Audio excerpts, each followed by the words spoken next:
We'll call a committee of the whole to order. It is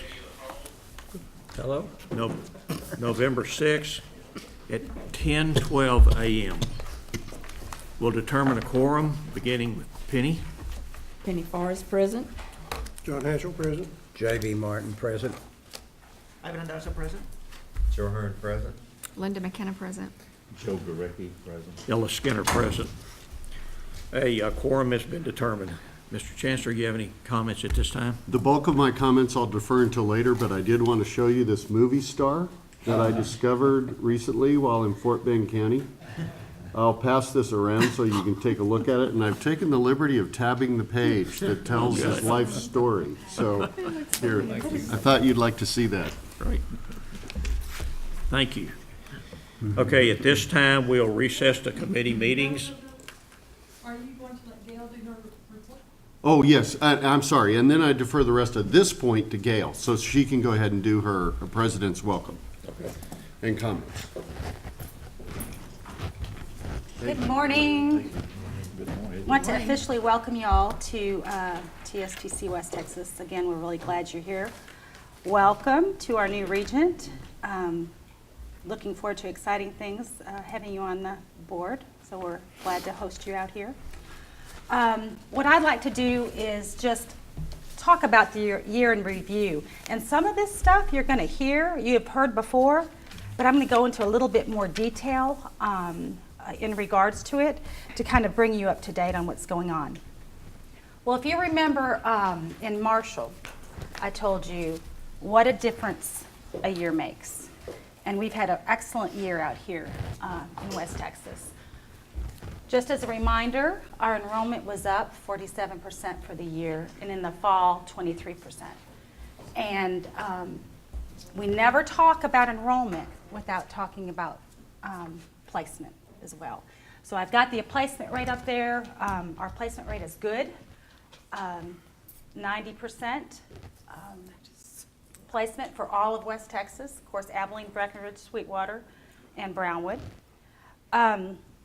You know, it's always a challenge because when you have a market like we have out here in West Texas with the oil and gas, we have the shrinking population, we've got high employment, and so naturally you've heard us talk about sometimes how the student enrollment will go down. But we have a strategy for that, and I want to talk to you a little bit about that. How did we meet those numbers? Well, we worked really, really hard and did some programs that you've heard me talk about, downhole tool. And I want to tell you a little bit more about why that was so successful for us and what we're going to do more of are programs like downhole tool. We focus on what works. Downhole tool works because it's a 15-week program. If you're going to compete with business and industry, you've got to get people in the program and out quickly with skills. We have to reduce the cost to hire. We have to show value to that company. And we did this with downhole tool. Just to give you a little scenario of how this even came to be, Kyle Smith and Dixon Bailey and I went out to the Permian Basin Oil Show last October. Walked around, talked to companies, tried to find out, you know, what their training needs are, visited with some people, and found out about this particular skill set that is needed. And our career services department, if we were to go to them and say, hey, what's a job placement rate for a downhole tool technician? They wouldn't be able to find it because it simply doesn't exist. It's not in the market. Everything that they do is all on the job training. And so we've created a training program that just a few months ago didn't exist. It truly is, you hear us talk about business in industry-led, this truly was. High placement companies all around in West Texas, excellent salaries. Base $50K after 15 weeks, that's without overtime. And there is plenty of overtime to be had. And it's an entry-level position. When an employee comes into this field, they can come in And there's so many different avenues that they can go in the oil and gas industry. This is a picture of just what happened just a couple of weeks ago. There's a company that is based out of Snyder but has offices in Odessa, and these are our students. And they went to Globe and actually broke down the tools. And this is the tool right here. And helped the company. Oh gosh, they went through, I can't remember how many they told me, but they were all stacked up so that when the employees came in, they just had to clean them and then reassemble them. And so Globe helped us. They provided tools, they got their suppliers. They all joined in and helped us create our lab. So our lab is exactly like their shop. Actually, our lab's a little better than their shop. They said they wish that their shop was as good. I'm moving too fast. I want to go back a minute.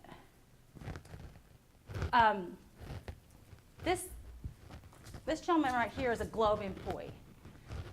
And when Globe came to our lab, they sat down with our students and they brought us the tools. And they actually brought some of their used tools into our lab where our students could break them down.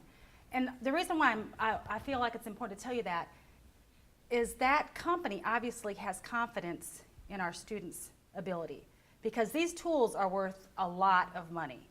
And for them to be able to come out to Odessa, get on the job, and show them what they have learned, these students, I mean, they were thrilled. They had the best day.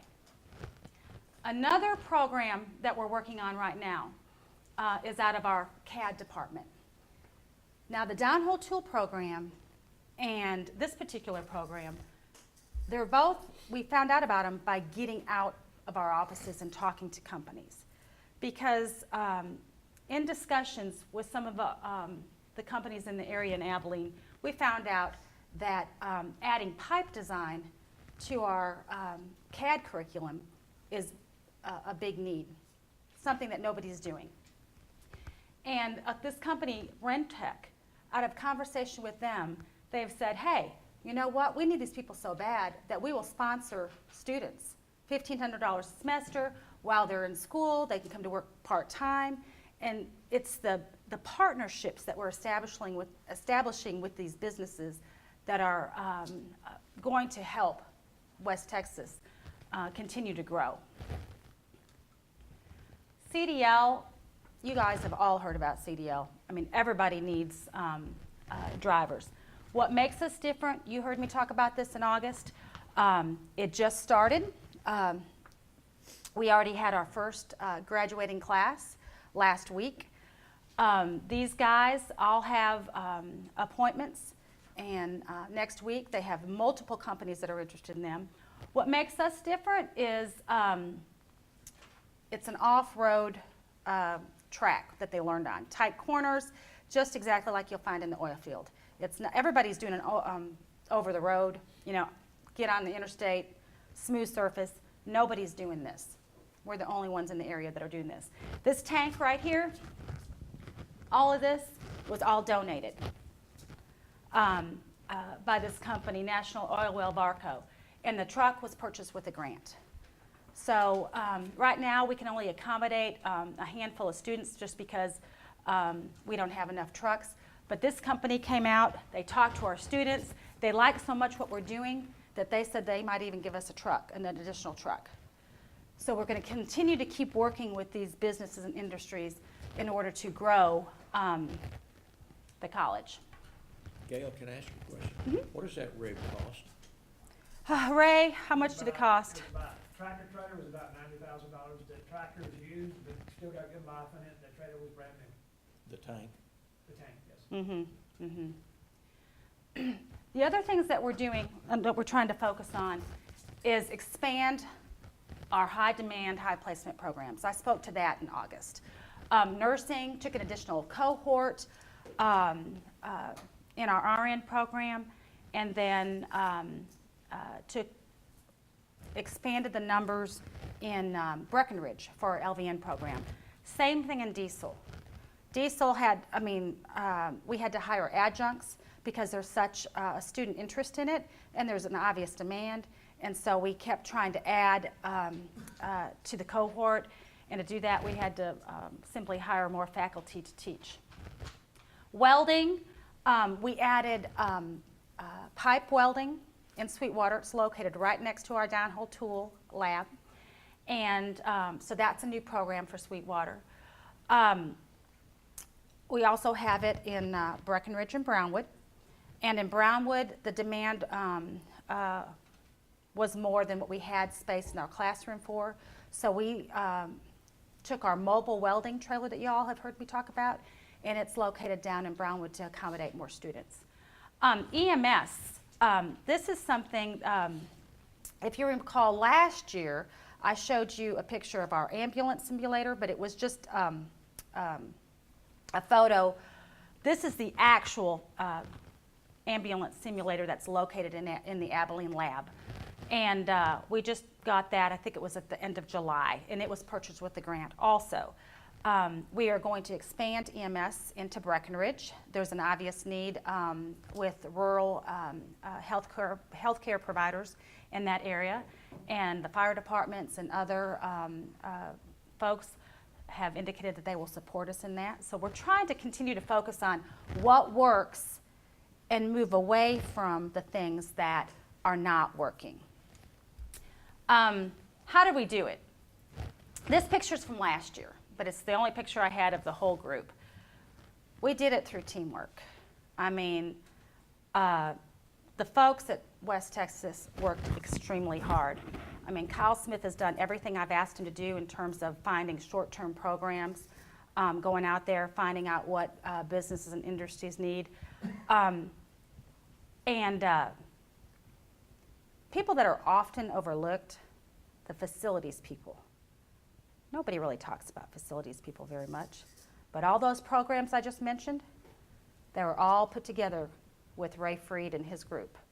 And they did a lot of the work in-house. They got that mobile trailer down in Brownwood. All those things require a technical expertise. And we never, I'd like to say I could say, oh, I'm going to give you months of, Ray, lots of notice. It's like, Ray, I need this to be done in the next 5 days.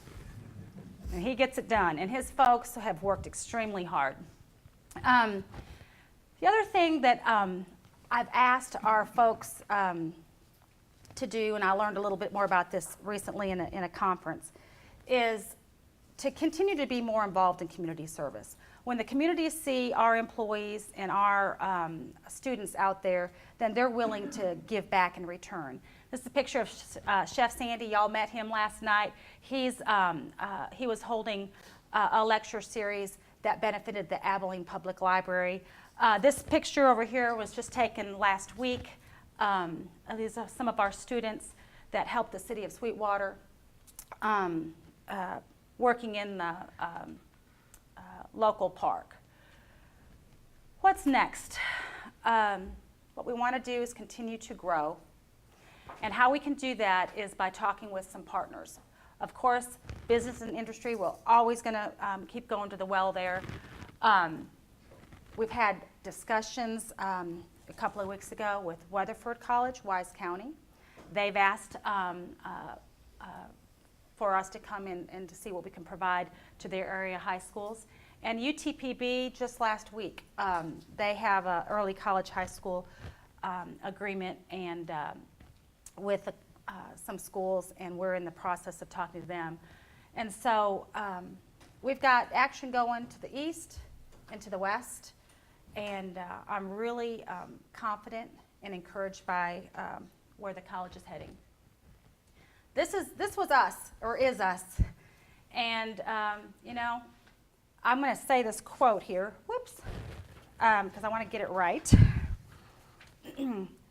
William Shakespeare says, "To climb steep hills require a slow pace at first."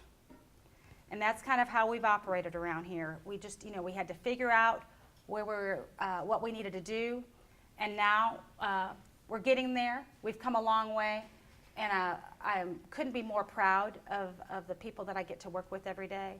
And they've worked their guts out for us. And I know that we have great days ahead. So I'd be happy to answer any questions you have about our year.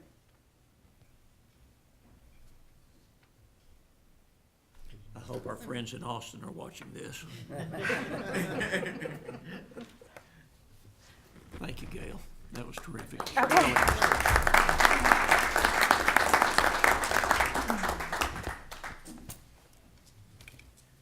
Mr. Chancellor, anything else? I would only add that last night I made a reference to the university, and I will again, differentiation is a big part of our strategy.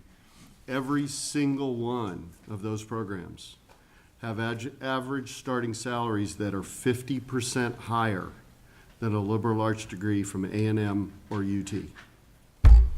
Just where, and is that a high value or what? Particularly the downhole tool, which costs you a couple $1,000s to complete. You're done. $50,000 right out of the program. Well, Then you can pick the company you want to work for. well, thank you, thank you. Now we'll go to the Committee for Student Learning. Linda McKenna. Thank you, Mr. Chairman. Committee for Student Learning, we have a couple of minute orders and then some of our more routine reports to share. I think our Randy Wooten is going to share the active student employee organizational purpose statements for fiscal year 14. Thank you. This is a report. We're on page SL-1. Active student and employee organization purpose statements for fiscal year 2014.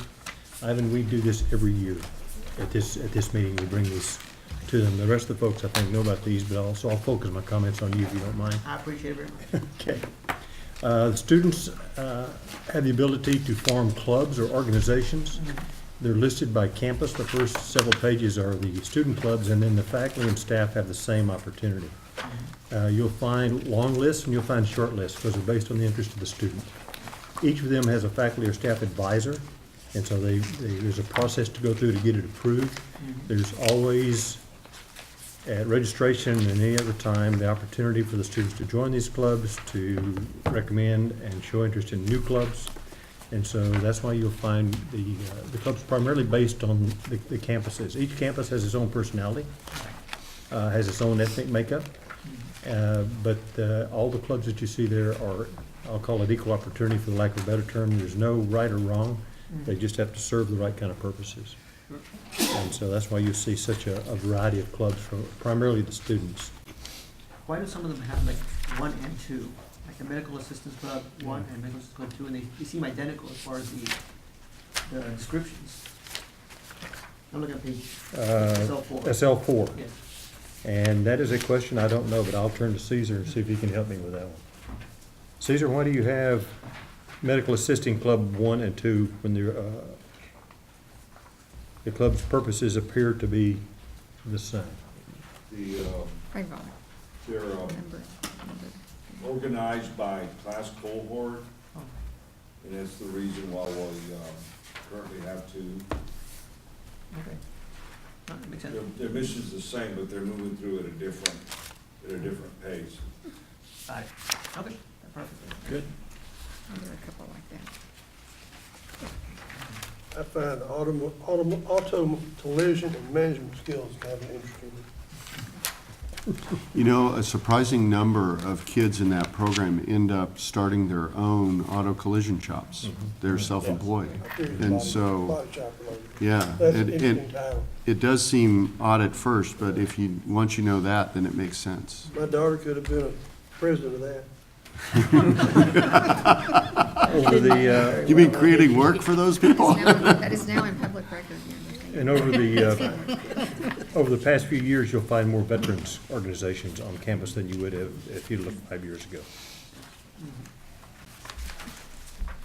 And then when you get to the faculty and staff, you'll see the same thing, starting on page SL-15.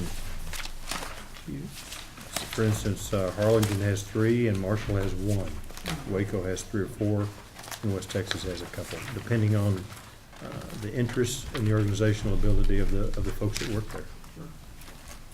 And again, this comes every year. Wonderful. Well, thanks for going over that for me. Any other questions on that?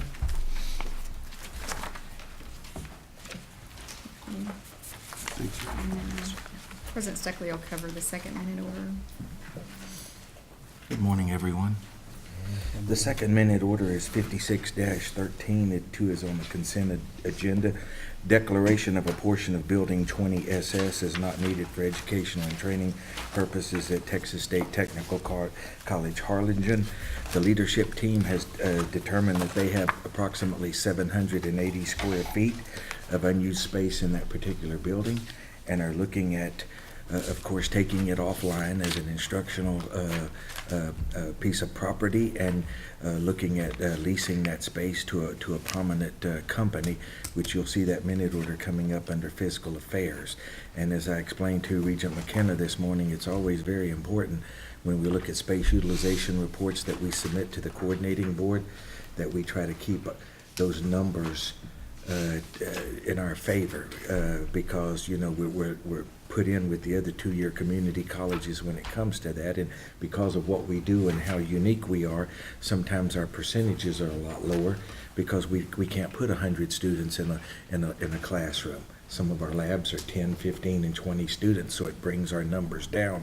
So anything that we can do to take space, teaching space off the books, is advantageous to us. Plus, for TSTC Harlingen, here's an opportunity to do that and earn income for the college as well.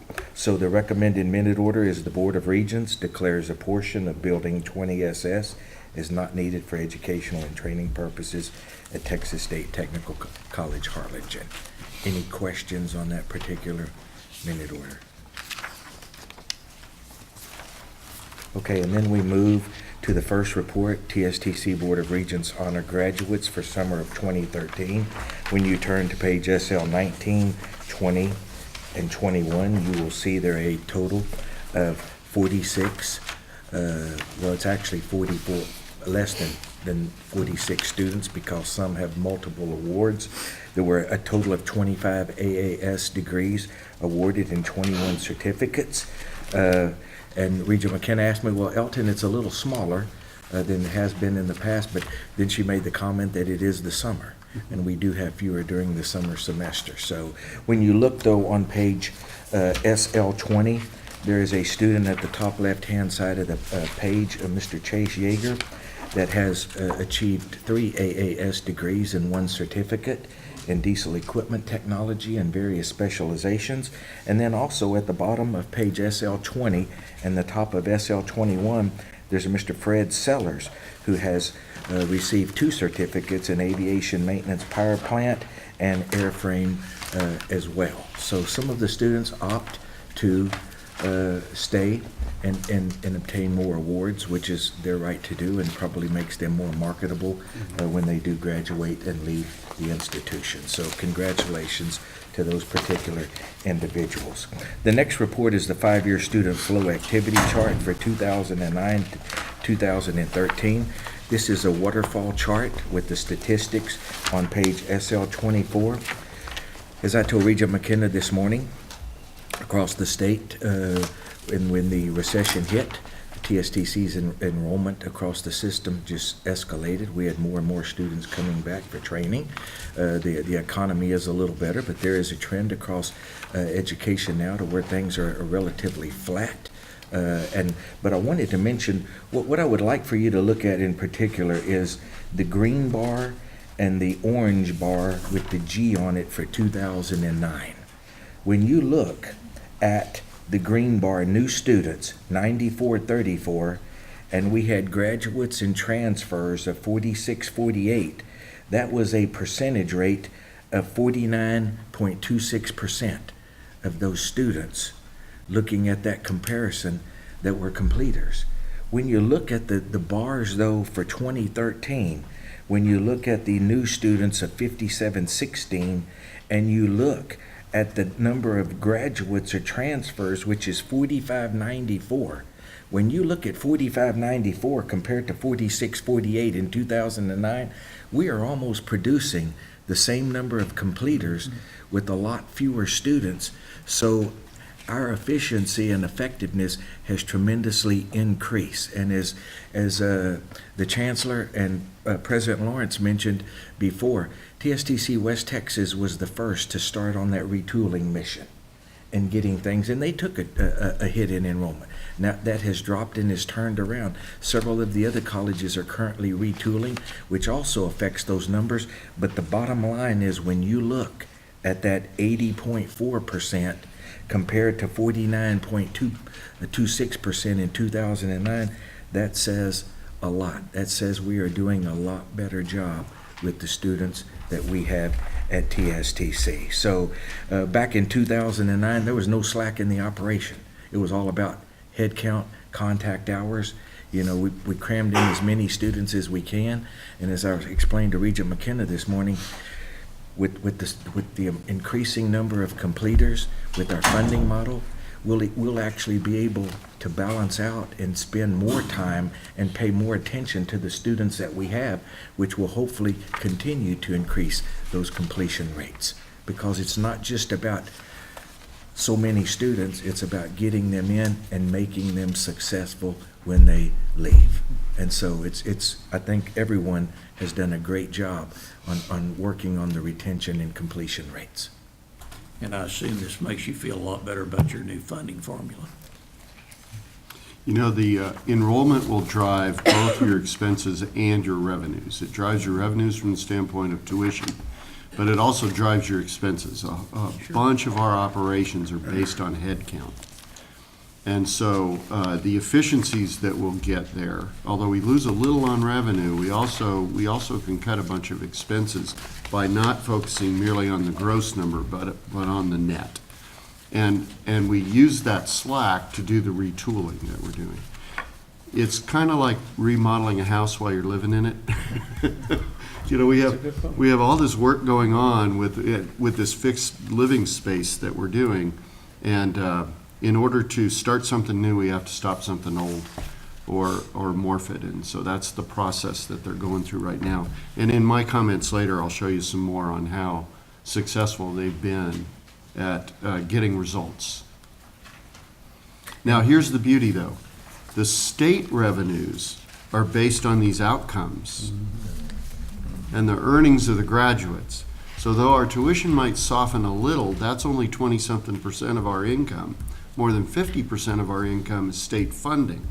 So what they're doing is they're overcoming the softening tuition with increased state funding, or at least the indicators for an increased state funding in the future. And I'll show you more about that at a later time.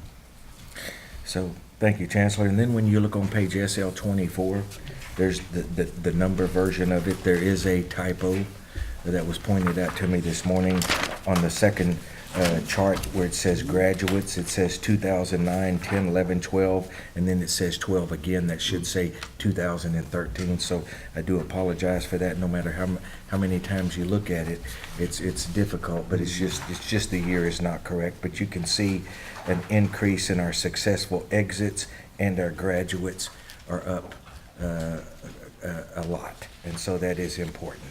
So are there any particular questions or other questions concerning the student 5-year history report?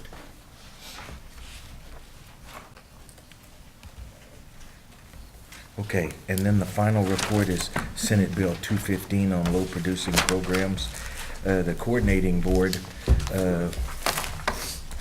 has been removed as the group that would make the decision on low producing programs or a consolidation of low producing programs.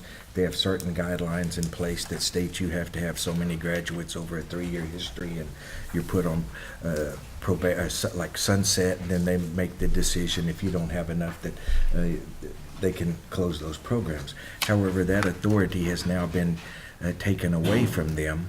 They are still required to monitor things and to collect all of the data, but the authority now on consolidation and closure of programs now goes to you, the governing board. And so they will still make recommendations, based on the data that they collect. It will be up to the regents to make that final decision.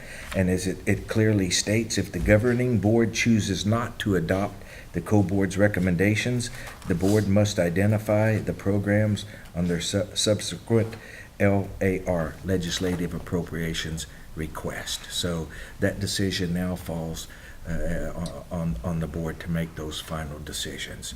The co-board will provide us with reports if there are any programs that fall under that, and then they will be presented for your consideration. You can either agree with their recommendations or not. And so now it falls on the hands of the board. Senate Bill 215. So any questions, comments concerning those? As you may recall, the LAR occurs in the summer of the even-numbered years. And so you'll see our next LAR next summer. In the event that we had any low-performing programs that we believe should be continued, management would bring to you our rationale as to why that should remain there, and therefore why it should appear in the LAR. And so the control process is we have to get you to agree that there's some reason why that low-producing program should continue. So you'll have the opportunity to see it every other year before we do our LAR. And if we bring you one, we'll be loaded for persuasion. That's right. Chancellor made a good point in our discussion this morning. We were informed of a program that had been reported by the coordinating board. It was low producing, and the data was incorrect. And then to try to get them to change their mind and to accept the new data was just overwhelming for that particular college. And so I think it takes a lot of the heavy-handedness away from the co-board. I shouldn't use those terms, but their final decision, I think we will be able to present a much better case if we have a situation that, whether it's based on bad data or whether there's some other needs that they don't recognize in their report. So having said that, if there are any further questions concerning this committee, I know in my vice chancellor role, in meeting with the vice presidents for student learning, I know of no low-producing programs right now. There may be some that I'm not aware of, but in our past meeting, I've not been informed of any. But as the chancellor said, if there are, we will present them. Very good. Thank you. Thank you, Mr. Chairman. That completes our committee. Thank you, Linda. We'll next move to Committee for Human and Organizational Development. Joe Hearn, Chairman.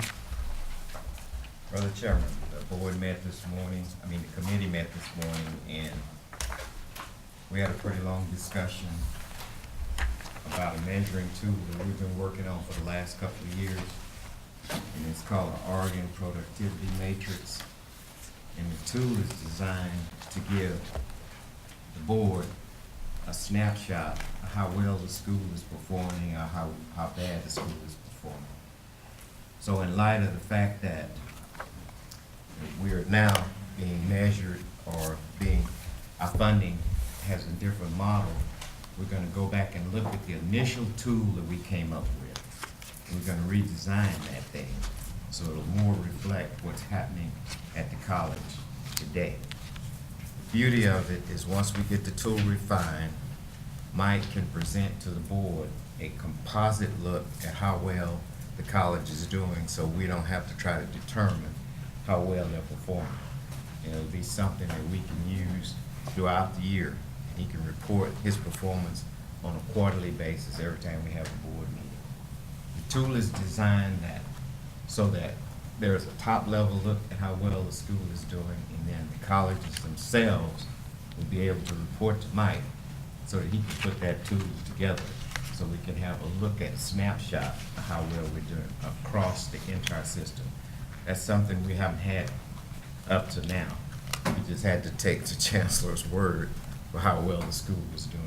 So we're moving in the right direction. We're probably about a year away from having. Well, we have the current year, but we're recommending upgrades. Some upgrades. Yeah. And we'll have the current year available to distribute later in this meeting. yes, we're gonna give the board members a copy of what we're currently using, but keep in mind that that's not gonna be the final tool because we're in the process of re-engineering it at this time. So we had a good discussion this morning. We have, 1 minute order 5713, which I'll ask the chancellor to discuss. As you know, Roger Miller has been an employee at TSTC since 1999, 14 years. And during that time, you asked me to do it, right? Yes. Oh, okay, yes, okay. Yes, yes, Sorry. yeah. I had my glasses on and I saw some movement there. Okay. Where did they go? Oh, here they are. And during that time, he's led our legislative effort. I mean, the team in the old days was just Roger. And over time, the chancellor joined him, and eventually we have other members on the team too. But I think if you track over the past 10 years, the results of the legislative relations team, you'll find that almost every session we do a little better than we did before. What I can tell you is, in my 2 sessions down in Austin, I have found that TSTC's credibility and the regard that people have for us has continued to grow over time. And it's hard to imagine that we could get better, but we'll continue to try, and Roger will be the leader that does that. Later on, I'll talk to you about some of the other changes that we propose in terms of management structure, but in this case, what I'm asking is for you to consider my naming Roger as a vice chancellor. Today he serves as an associate vice chancellor. In the past, Roger actually had, I'll talk to the point of, Roger had external clients that he consulted with in addition to his job with us. He has shed all those. Additionally, has in his role as vice chancellor, will not be engaging any other external clients ever. He'll exclusively be working with us, TSTC. Finally, I'll also point out that I did a review of all the statewide systems, and I mean A&M, UT, Texas State, the Texas Tech system, the U of H system, all the other statewide systems. All but one had vice chancellors leading their legislative relationships team. And a really high-profile one that you just recently saw was when Senator Tommy Williams resigned from the Senate to become the vice chancellor at Texas A&M system. So the sorts of folks that we have in that area are like Roger. They have extensive experience in the legislature. His has spanned more than 30 years, if I remember right. And it's hard to walk through the Capitol without him knowing virtually everybody we run into. So Roger has my unqualified recommendation to you in terms of becoming a vice chancellor. Thank you, Mike. We have 3 reports, and I asked Gail to do 1 and 2, but she's not here right now, so. She's right there. Is she? Gail? Just snuck out. Gail. How could you miss those glasses?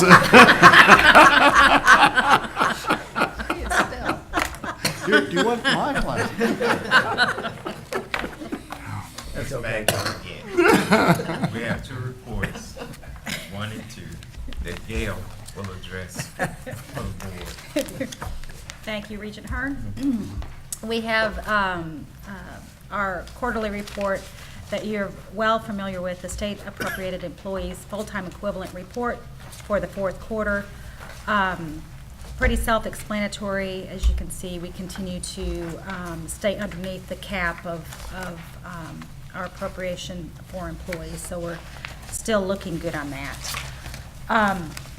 In regards to HOD oral report, as Regent Hearn indicated, we spent most of the time talking about the metrics this morning, but I did just want to let you know, last time we met, I gave you some information in regards to the comp study and indicated that in the fall that our employees that were found to be below minimum for their pay range would be brought up to minimum, and that has occurred. as of October 1st. And so I wanted just to put that finishing touch on that. At this point in time, I believe Jeff Kilgore is going to give a report on the foundation.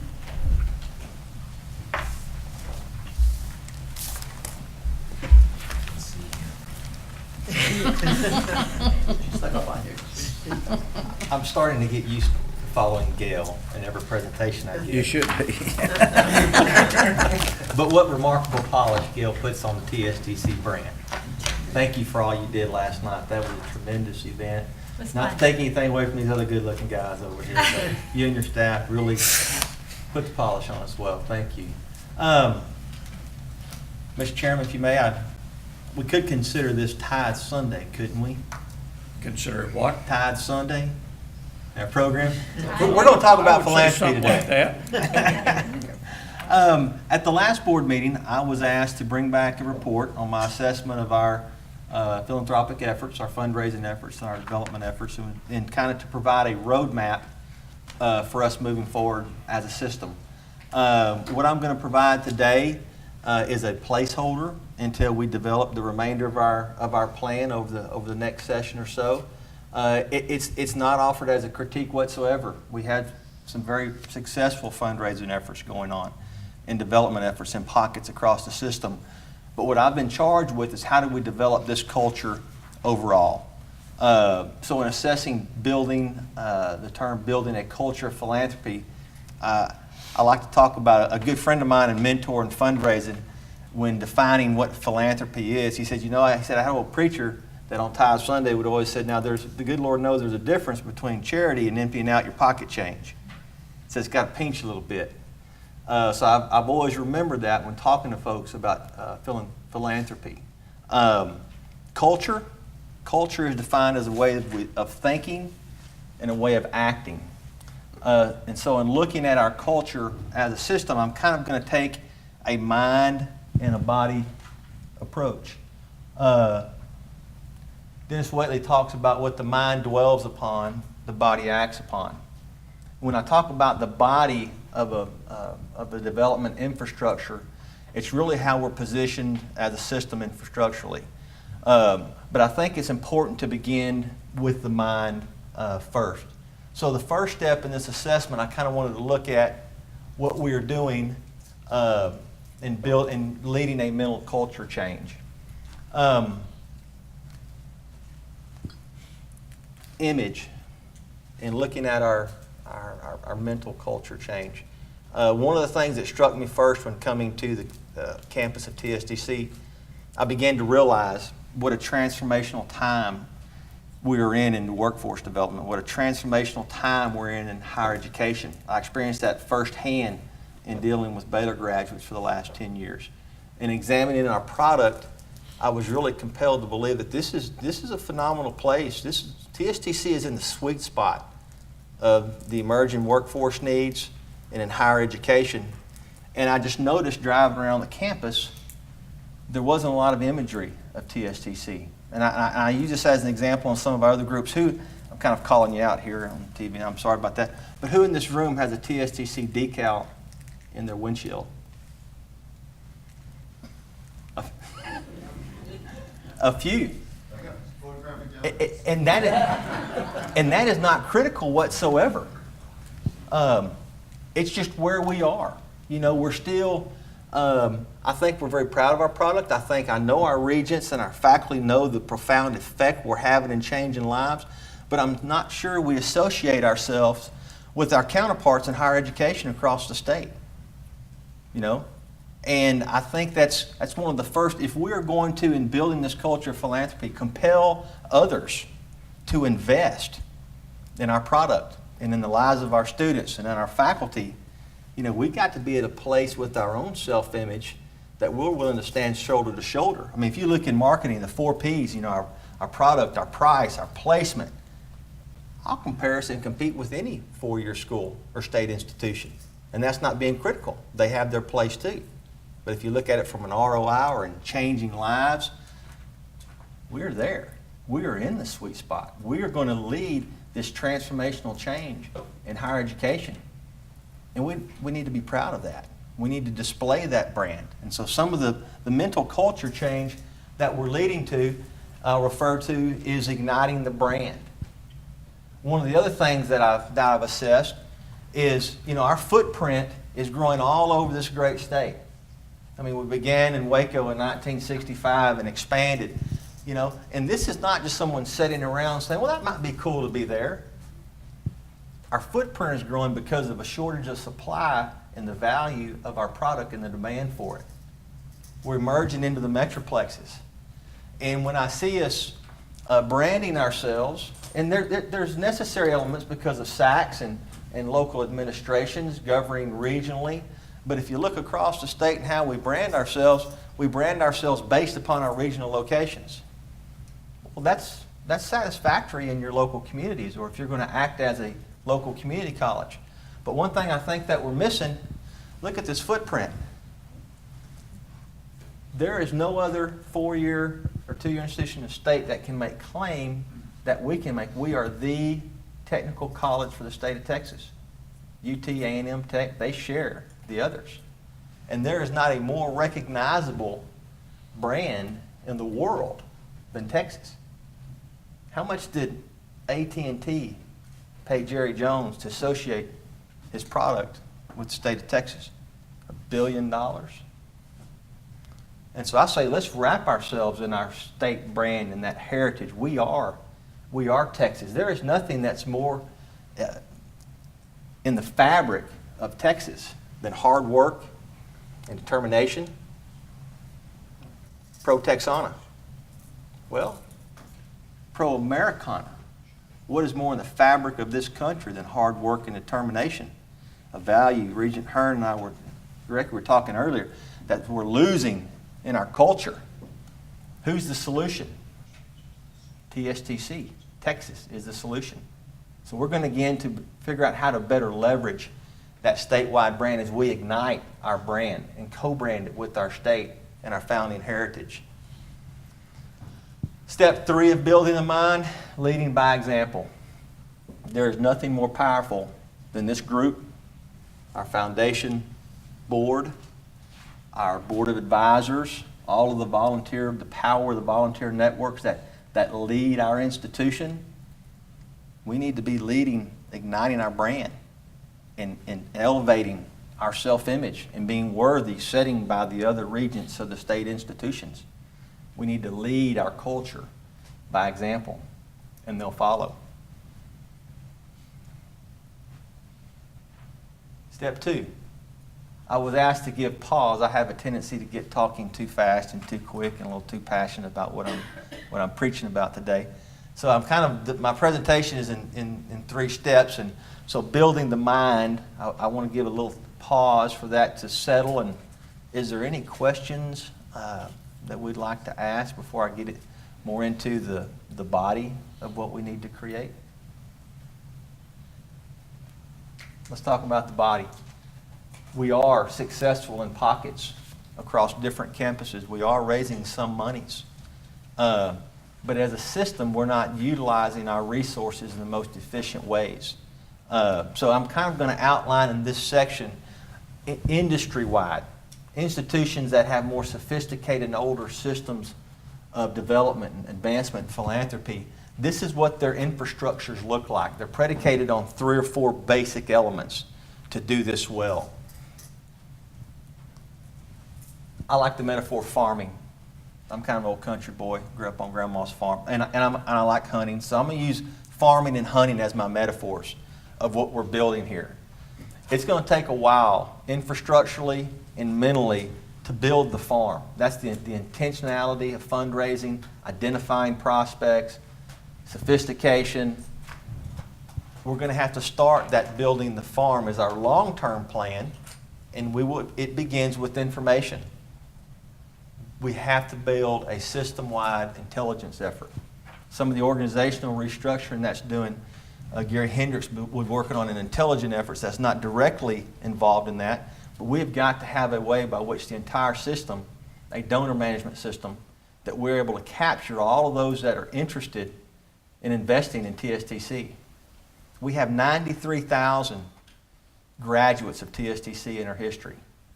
we have over 700,000 individuals who've been transcripted or completed a class. I'm not sure we can handle the capacity of 700,000, but somewhere in between is going to be a baseline of those that should have an interest level enough for us to engage in the lives of TSTC moving forward, and even financially. So we have to build that system, one that we can leverage across the system and prospect for donors and create alumni initiatives and create communication and marketing efforts that build our brand and enhance and elevate our image and engage them back in the life of the institution. The second component, we have to identify a compelling and unified case for support. Why should you invest in TSTC? How do you change the lives? How do you support the challenged economy of the state of Texas? How are you a solution of the policymakers' response to industry and the workforce? Another word for this is in progress. You could call that integrated marketing. Our chancellor is a champion of integrated marketing. We have a team in place, collected from the entire system, bringing all those minds together to begin to work through what is the message we're presenting today? Who are the audiences or customers that we're serving? What are the images that we're trying to project? They cannot be as diverse as our footprint.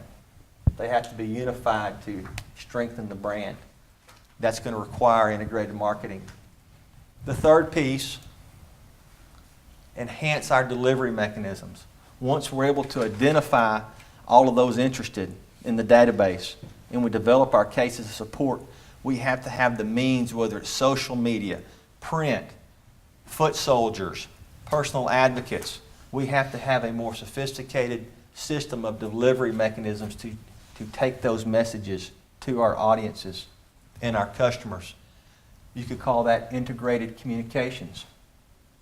We will build that. And the fourth is obviously take the areas that are being successful, look at why they're successful, but across the system we have to have a coordinated advancement or development effort. Different regions interrelate with the same businesses in different offices at different levels. The communities are fine to have segmented development strategies, but we're going to have to build an integrated development system, for lack of a better word. That's kind of what the body looks like. That's not a month-long project. That requires a lot of investment in resources, human resources, and so forth. We will move forward. And so what do we do between now and the completion of that? We have funding needs. We need to serve as a catalyst of this image and brand building. So let's create some interim fundraising strategies, which I call hunting strategies. Okay? There's not a lot of intentionality. You get your shotgun JV, you go walk around the tree, if there's something there, you harvest. So what can we do to develop immediate short-term strategies while we are building our farm? To any fundraising strategy. And collegiate athletics is a primary example. It's the most visible example, so I'll use it. The Baylor Stadium that's been built. Others. What's the game plan? You have to create hype. You have to build momentum. People just don't walk up and hand you a significant investment of their resources. You have to celebrate success. Success is a key word that I think we need to key in on here because, one, there's so much of it already in our system. How do we define our successes? What successes define us? I'd categorize it 3 ways, and there's a lot of different ways.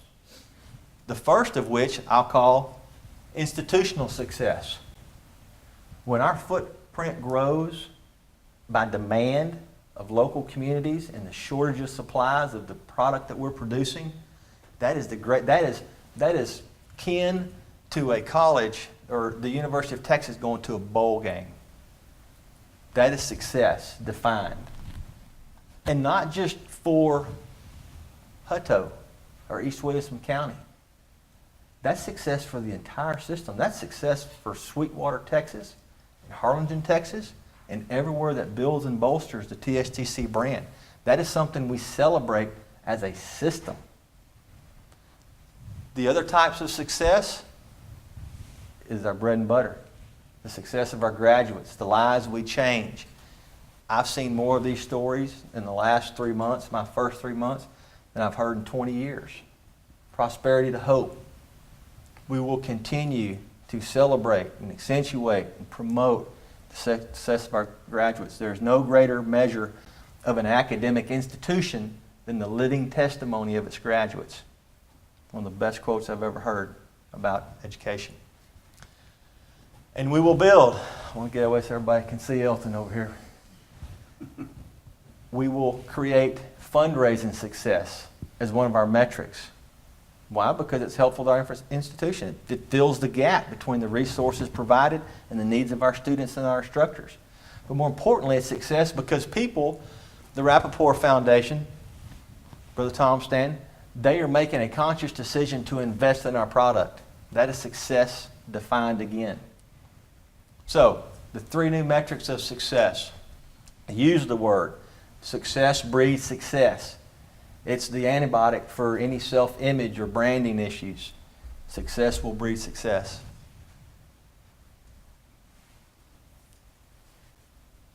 We are fortunate that we have our 50th celebration coming up. And it's not just a birthday party that we honor the past and begin a new future. It will serve a tremendous vehicle by which, for the course of that entire year, March of 2015, throughout that entire year, we have an incredible team from across the system that is going to build a 50th celebration. We need to embrace that as the significant event that it is. Not just because it's our 50th birthday, not just because it celebrates, it's all of our birthdays, by the way, not just Waco's. Chancellor Reeser gave the best metaphor I've ever heard about this. It's likened to your parents' 50th anniversary. It's not your birthday. This is the day that your family began. This is a significant time to celebrate, but also to project to the world and to the state and to our employees and to our students and to our graduates what a success TSTC is and is going to continue to do. So we're going to use this opportunity in the year leading up to it, beginning in March of 2014, to launch what I like to call a success campaign. Throughout in the 50th year, we're going to celebrate and have the party. But for the year preceding, we're going to build the success stories, the institutional successes. We're going to create the communication vehicles to tell our story to ourselves and afar. Our student success, fundraising success. We're going to launch a grassroots fundraising initiative as we're capturing attention and interest. We want them to engage and invest financially. That will launch off in March of 14. So here are the targets of our interim fundraising strategies. We do not have the sophistication or infrastructure yet to launch a major capital campaign. We don't want to. What we want to do is build a broad base of financial support and interest as possible. And that comes in the form of annual giving programs. Anywhere from 1% of salary to $50 a year to $25,000 a year, from employees to alumni to industry to the community. We want to broaden our base of engagement as wide as possible and create that culture of giving. Where do we want these target monies going? To the most valuable pots there are, into our leadership's unrestricted funds. There's a number of ways in which contributions are given. Grants, in-kind, scholarship. The most valuable dollar to raise is unrestricted money because it gives our administrations the flexibility to respond to unknown needs that come up, to fill the gaps between allocations and instructional need or student need, or they can throw money at an innovative idea to bolster a struggling program. That's the most valuable money we can raise. Although it's the hardest money to raise. But from my opinion, if we're going to start from the beginning, let's start with the hardest. Let's go raise the unrestricted money. That's going to fulfill our needs the most efficient way. So, the foundation. let's talk about the foundation for a minute. It is not a separate in and of itself entity. We have to accept and embrace that it is a seamless organizational structure. It is separate legally, but it weaves in a very high value relationship with our institution. It provides the ability of spending flexibility, the ability to raise money, another board of credible advocates out promoting your brand. I appreciate Virgil Moore as the president of our foundation board. He came today. We had Mr. Hatchell has already had the fortune or misfortune of hearing my sermon at an earlier date, attending that meeting as the Regent liaison. But as close as those boards can work together, the more influential they'll be in leading our entire culture. So Virgil, thank you. Thank you for being here. I like to refer to the foundation. As we build the farm, the foundation is going to be our tractor. It's going to be our major tool and implement by which we go out and help lead this culture of philanthropy and raise money for our students and leaders. The target strategies, the foundation, we are turning and creating a member-based fundraising initiative.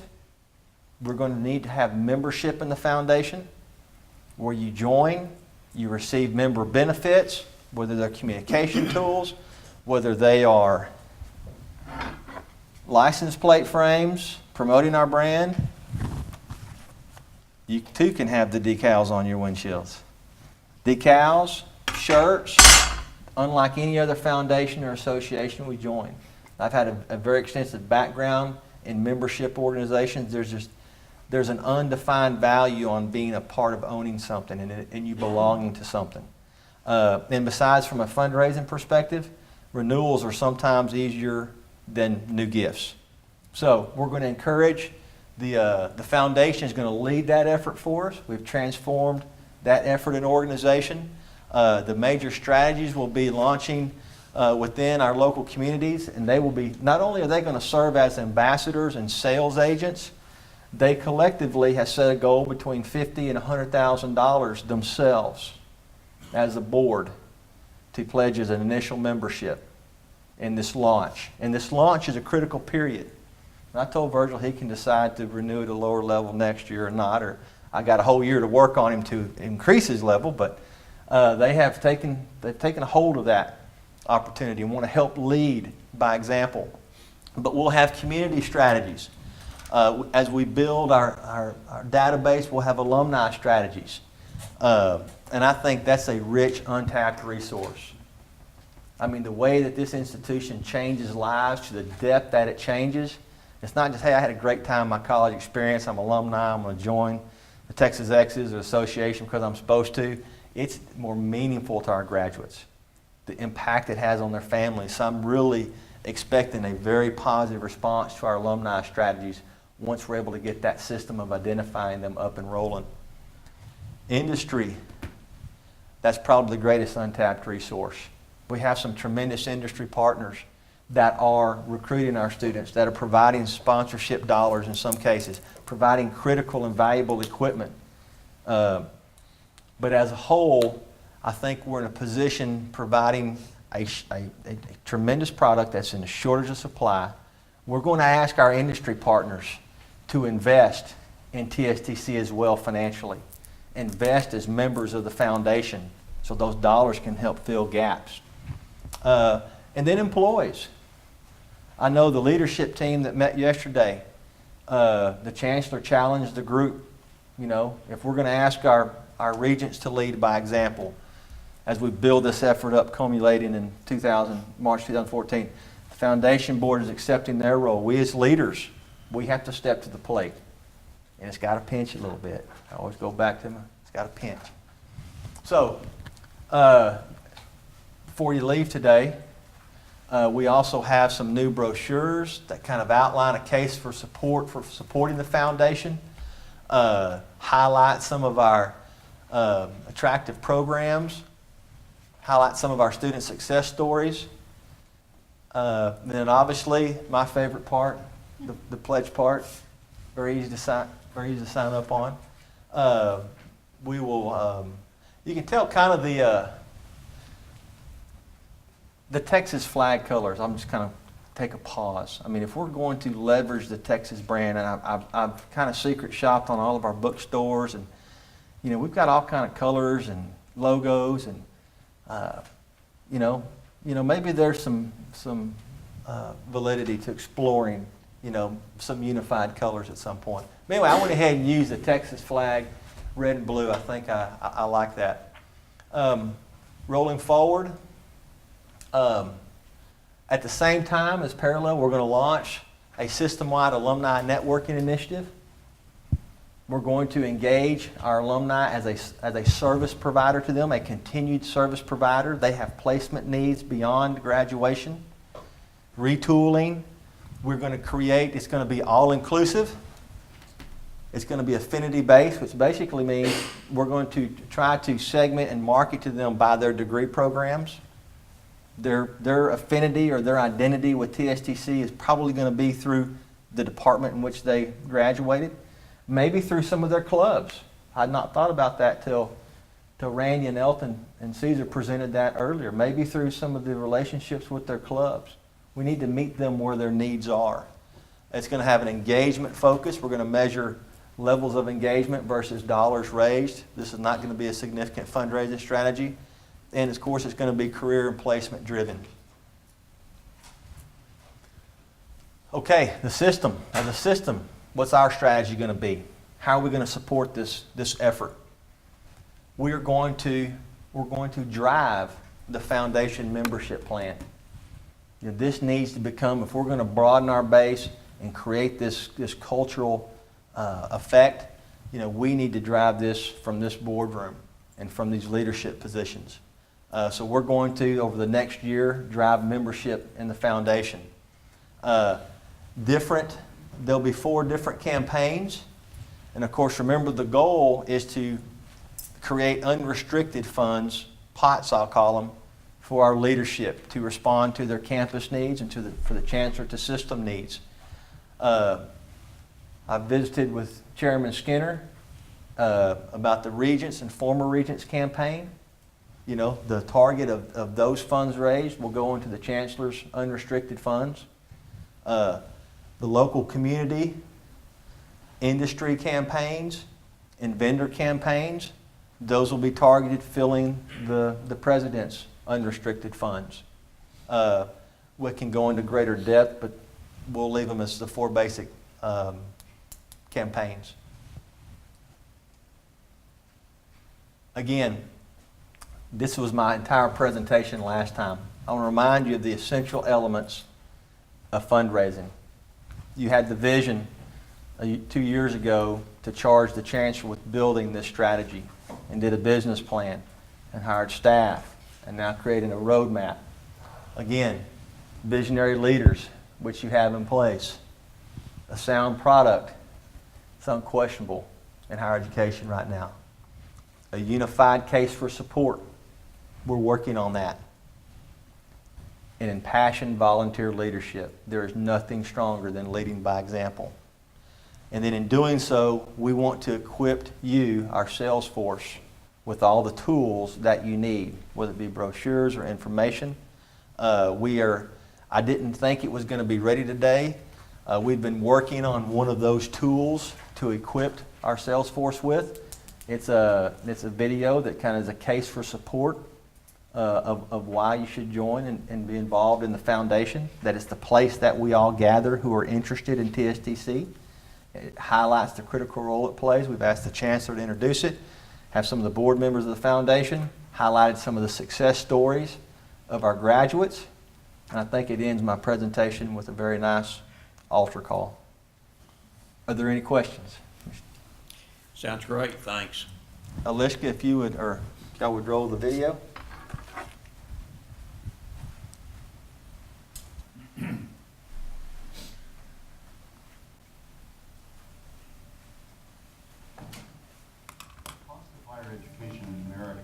Skyrocketing for decades. Indeed, it's been growing faster than the rate of inflation. Over the same time frame, the link between getting a college degree. The cost of higher education in America has been skyrocketing for decades. Indeed, it's been growing faster than the rate of inflation. Over the same time frame, the link between getting a college degree and being assured of a great paying job is wavering. To make matters worse, many of the graduates who today are underemployed or unemployed altogether have a mountain of student loan debt that they're struggling with.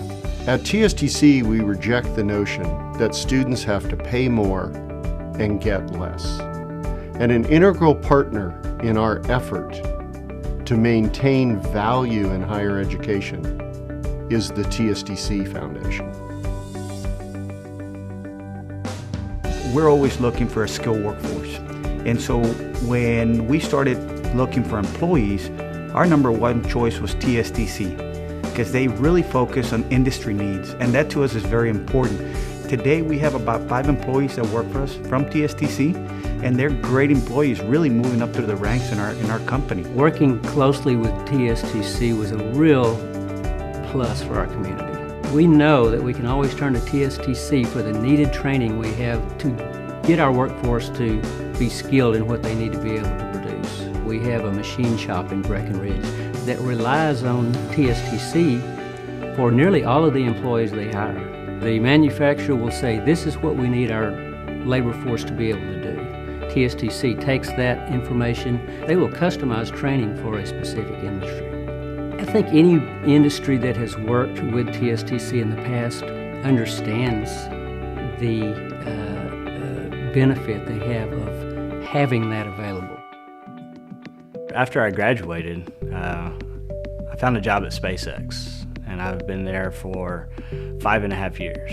So at SpaceX, we're a rocket company, we're a rocket development company. Texas is our test site. So we R&D and we get stuff ready to fly. So when it leaves Texas, it goes straight to the pad, they integrate it, and they fly it, and we dock with the space station and bring it back. In 5.5 years, you know, I came in as a tech and got promoted to a point of contact, and then to a lead, and then now a supervisor in 5 years. And you know, that's incredible. TSTC students stand out above anybody because they're excited. They have that technical background, so they're very confident knowing that they have that backing behind them that can help push them a little further than any candidate that we're looking for. Both my parents came to TSTC, which influenced me to come here as well. The experience, I actually loved it from day one. You get to go to the airplanes, you're in the classroom. Now that I'm a graduate, my career as of right now as a flight instructor, working for the college. I've been a flight instructor since 2011. 5 years post-graduation, I hope to hopefully be flying for a regional airline. You know, most people dream of vacations, and your job is actually a vacation. You get on a plane every day and say, oh my gosh, okay, I'm getting to go here today, I'm getting to go there. Before TSTC, I'd had a few different jobs, most of them just minimum wage. Had a job working paycheck to paycheck. You know, I had trouble meeting the bills. Now with Encore, I have a steady salary. I'm making over twice as much as I was making before TSTC. You start out as just a designer and then a junior, and I made project manager senior in under 4 years. And most of the guys I work with, it took them 25. I think because of my education from TSTC, that's made a big difference of me being able to go into the job without having to be trained from day one, which increased the productivity of the person who was training me. It got them back to doing their job versus having to babysit me. It reduced the cost to the company of another person having to take over 2 or 3 other people's jobs while I was being trained. So hiring somebody from TSTC is, it's going to save money for your company. It's going to increase your productivity because you're not having to spend all that time training them. Today in education, things are changing overnight. And I can tell you right now, TSTC is leading the way in that perspective. The return on investment on that student is off the chart. It's our responsibility to do our part. Education is very important. I believe education is the #1 economic development opportunity in any given community. It starts with education. The new funding model for us makes us a partner with industry in creating their competitive workforce. Today, our funding is based off of the employability of our graduates.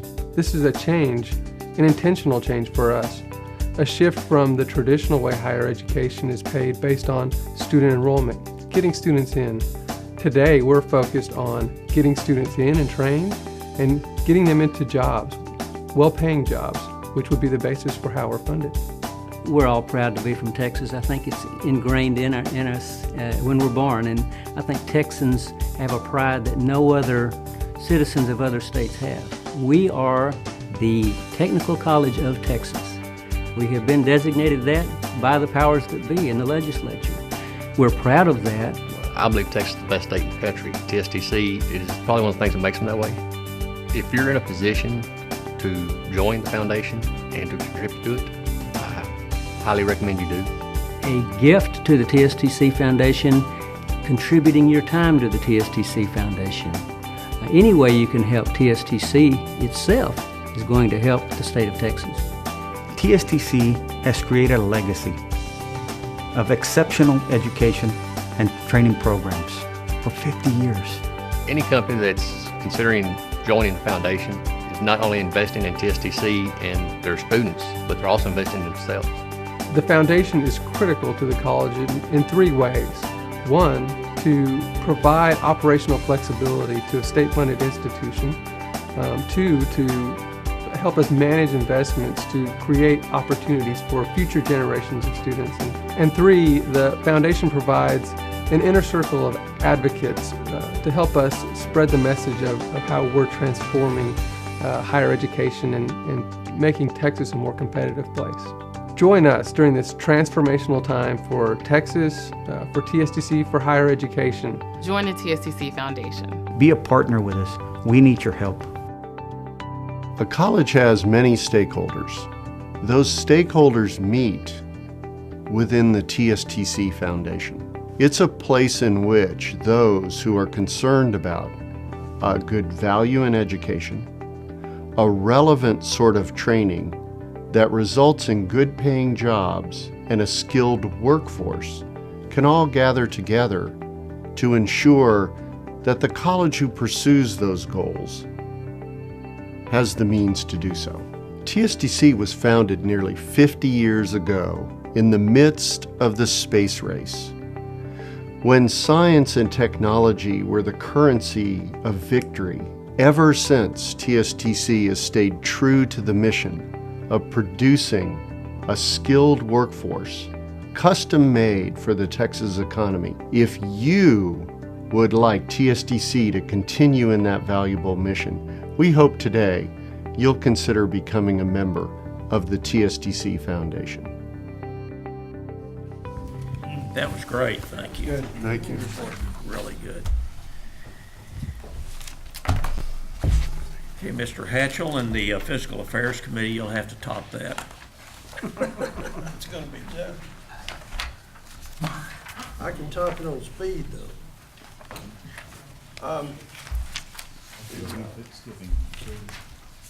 Pardon me? Facilities next. Mm-hmm. Yes. I'm sorry. That's good. I turned the page too soon. This is gonna. Okay, Greg, you'll have to top it.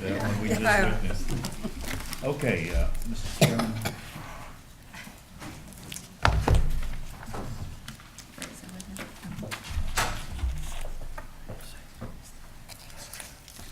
Mr. Chairman, we had a forum this morning, Penny Forrester and myself.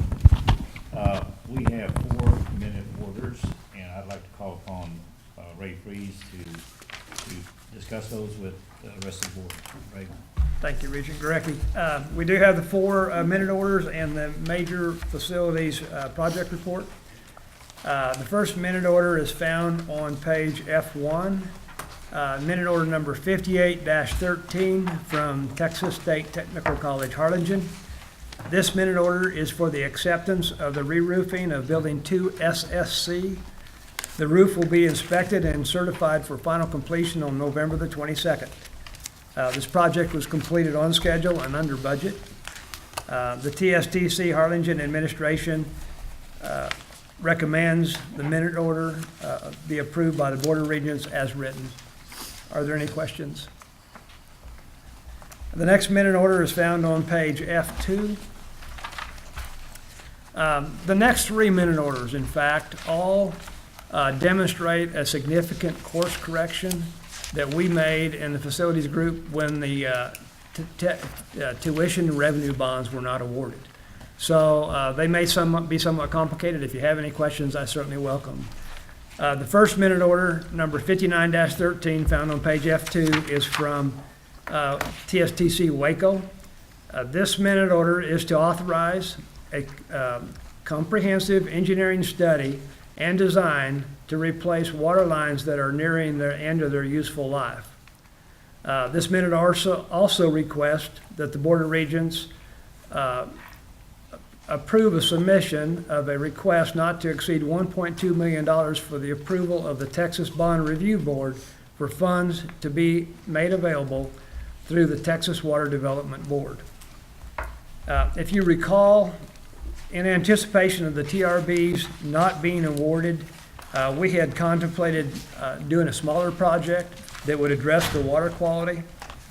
However, due to the lack of funding and the lack of confidence in the conceptual design, we believe it is prudent to move forward with this study in lieu of that smaller project. The TSTC Waco administration recommends the Board of Regents approves Amendment Order 5913 as written.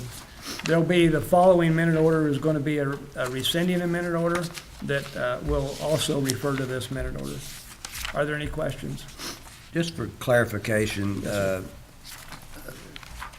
Regent sent out his quarterly board memo a while back, and in that he mentioned that this would now have to be a phased approach, and I'd just like a little explanation of, I know what the phased approach is, but why a phased report?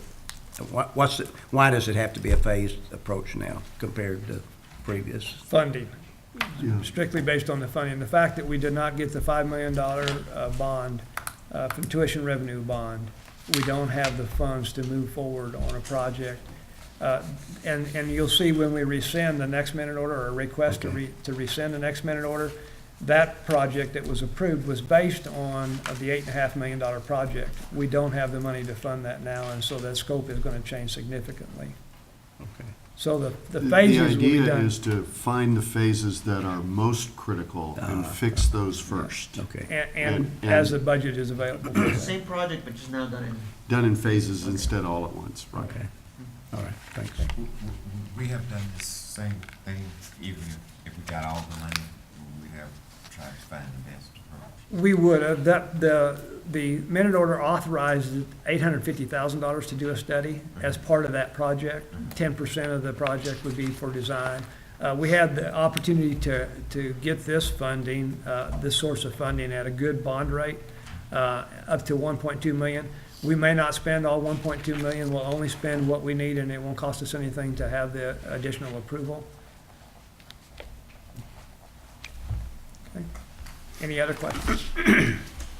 Okay, moving forward then to minute order number 60-13 on page F4.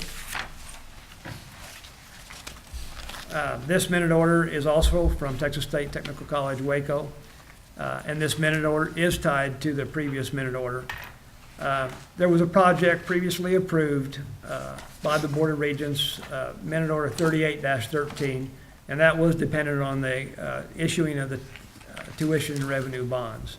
Since those bonds were not issued, and due to the lack of the funding, the project must be postponed, and the scope of the project will change materially, making it prudent to rescind this minute order at this time. Even though the scope and the project pace will change, postponing the project will not jeopardize the health and safety of the campus. We recommend the Board of Regents rescinds minute order number 36-13 by approving this minute order 60-13 as written. Are there any questions? Okay. The next minute order, number 61-13, is found on page F5. This minute order is from Texas State Technical College, Marshall. The minute order is to approve an operating lease for an approximately 90,000 square foot facility from the TSTC Foundation by Texas State Technical College, Marshall. Since the TRBs were not issued, causing the project to be placed on hold, TSD management has explored options to move forward with a plan to add capacity to the TSTC North Texas campus. This was just too good of an opportunity for us to sit on. Management included expertise from finance, legal counsel, risk management, consultants, the Red Oak ISD, and the City of Red Oak. Several options were considered, including public-private partnerships. After extensive due diligence, TSTC management has concluded and recommends to the board that the best approach is to have the TSTC Foundation build the first building on the Red Oak Independent School District property donated to the foundation, and to lease the building to TSTC Marshall using an operating lease, which will preserve our ability to eventually purchase the facility using state-authorized tuition revenue bonds or other funding sources. The TSTC Foundation has acted as intermediary to facilitate financing for capital projects in the past. For example, the student housing at both TSTC Marshall and TSTC Sweetwater were built that way. In addition, the physical plant at TSTC Waco and the Levi Strauss building at TSTC Harlingen. If you'll turn to the attachment on page F7, you'll see a plot of the building number 1, which is the first building that will be constructed on that site by the foundation. The area in pink is the 29.5 acres that is being considered to be being donated, and the details are being worked out between the foundation and the Red Oak ISD as we speak. If you'll turn to page F8, you'll see a letter from legal counsel that more clearly defines the arrangement of that lease agreement. I think at this time, President Wooten wanted to speak about the master planning and the future of the TSTC North Texas campus. Ray offered me the opportunity to speak, and I said yes, and mainly it was to give you the opportunity to play Stump the Dummy with me on this project, particularly New Regent and Garza. This is the process we're going through to obtain the funding on this is nothing new for TSTC. Some of the regents may not have experienced one of these options since they've been on the board, but as Ray said, every campus has some of these on them. I have my student housing is under the foundation, and I pay the mortgage on it every month. And so this plan started with a grandiose plan out of the legislature for $50 million and go to Red Oak and conquer the world. Well, we got the first piece, which was the actual $4.5 million on the biennium to start it in a temporary facility, and just about everybody here has seen that. But then to stand around for 2 years hoping the TRBs come next and lose the momentum, I don't want to say, welcome to TSTC and show them part of the Cape building. If we're going to do this, I want to do it the right way, and I have full faith that this building number 1 is the right way to start. For those of you that have been to my campus, my TNT building that opened up about 3 or 4 years ago, the steel building is the model for this, except this one will be about 2.5 times larger. My building on Marshall is about 30,000 square feet. We call this one approximately 90,000. Depending on whether we do some 2-story things in it or not will affect that number, and our dollars available will affect that number. This building, what I've told my counterparts in Red Oak is for every brick you make me put on it, I lose instructional ability for a student. So I'm working with them on what's it going to look like, but I want to try to hold the line on it's more of an industrial building, which is what our students work in. The programs that we've chosen are picked specifically for that area of the Metroplex. We know that there's a great need, and we know they're high paying. And so it fits our placement model. So it fits everything that we've said we're going to do at TSTC for the last several years. And so I would encourage you to look kindly upon this project. It's a good one. Any questions for me? I thought it was very creative the way you all making this go now instead of waiting 2 years to see if it happens. And it gives you the leeway if it doesn't happen 2 years from now. We still got a little more time. So. Exactly.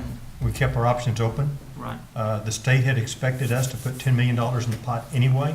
Not saying this is the same $10 million, but when you look at them and say we've got skin in the game, they're much more likely to pony up with some. And we've got a lot of support. Matter of fact, you just got an email with me, you don't even know about it yet, on the folks just north of the county line looking at us to come do some more stuff. So TSTC's brand is really strong in the Metroplex. It's a project that Joe started 5 years ago up there. And so it's a very synergistic look at the Metroplex. And it fits in with what we're trying to do is train more Texans. And it's all a part of that.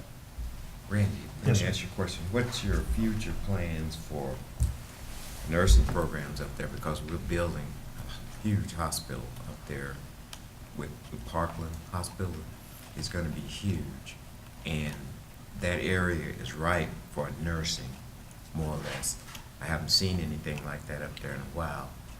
And I was just wondering what the future looks like for maybe a nursing program. We're looking at adding, assuming the TRBs come, another 2 or 3 buildings, and we will definitely look at allied health programs if the numbers support it. Right now, they do. TRBs come in 2 years. We'll look at that again. But that's, matter of fact, we're adding an allied health on the Marshall campus at the bequest of the community. This is the same thing. If the community wants it and needs it and it makes sense, then that will be one of the cards we have in our deck. Roth and I met for lunch and we talked about that, so he would be a good resource because he sits on the board of UT, and he could tell you something, with regards to what the needs probably would be in that area. Yeah. Initial look, we believe it would be a good program. It fits in with some of the things that Red Oak ISD and some of the other ISDs want to do as far as a dual credit, and moving then right into the college level, whether it be an LVN or an RN. But allied health is definitely one of our hot topics right now. Yeah. And I saw you had logistics in here with that intermodal up there. I thought that was a good match too. Yes.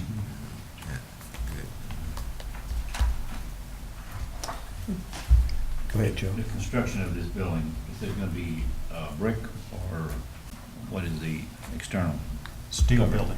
Steel building? Pre-engineered metal building with some fascia on it to match the architecture.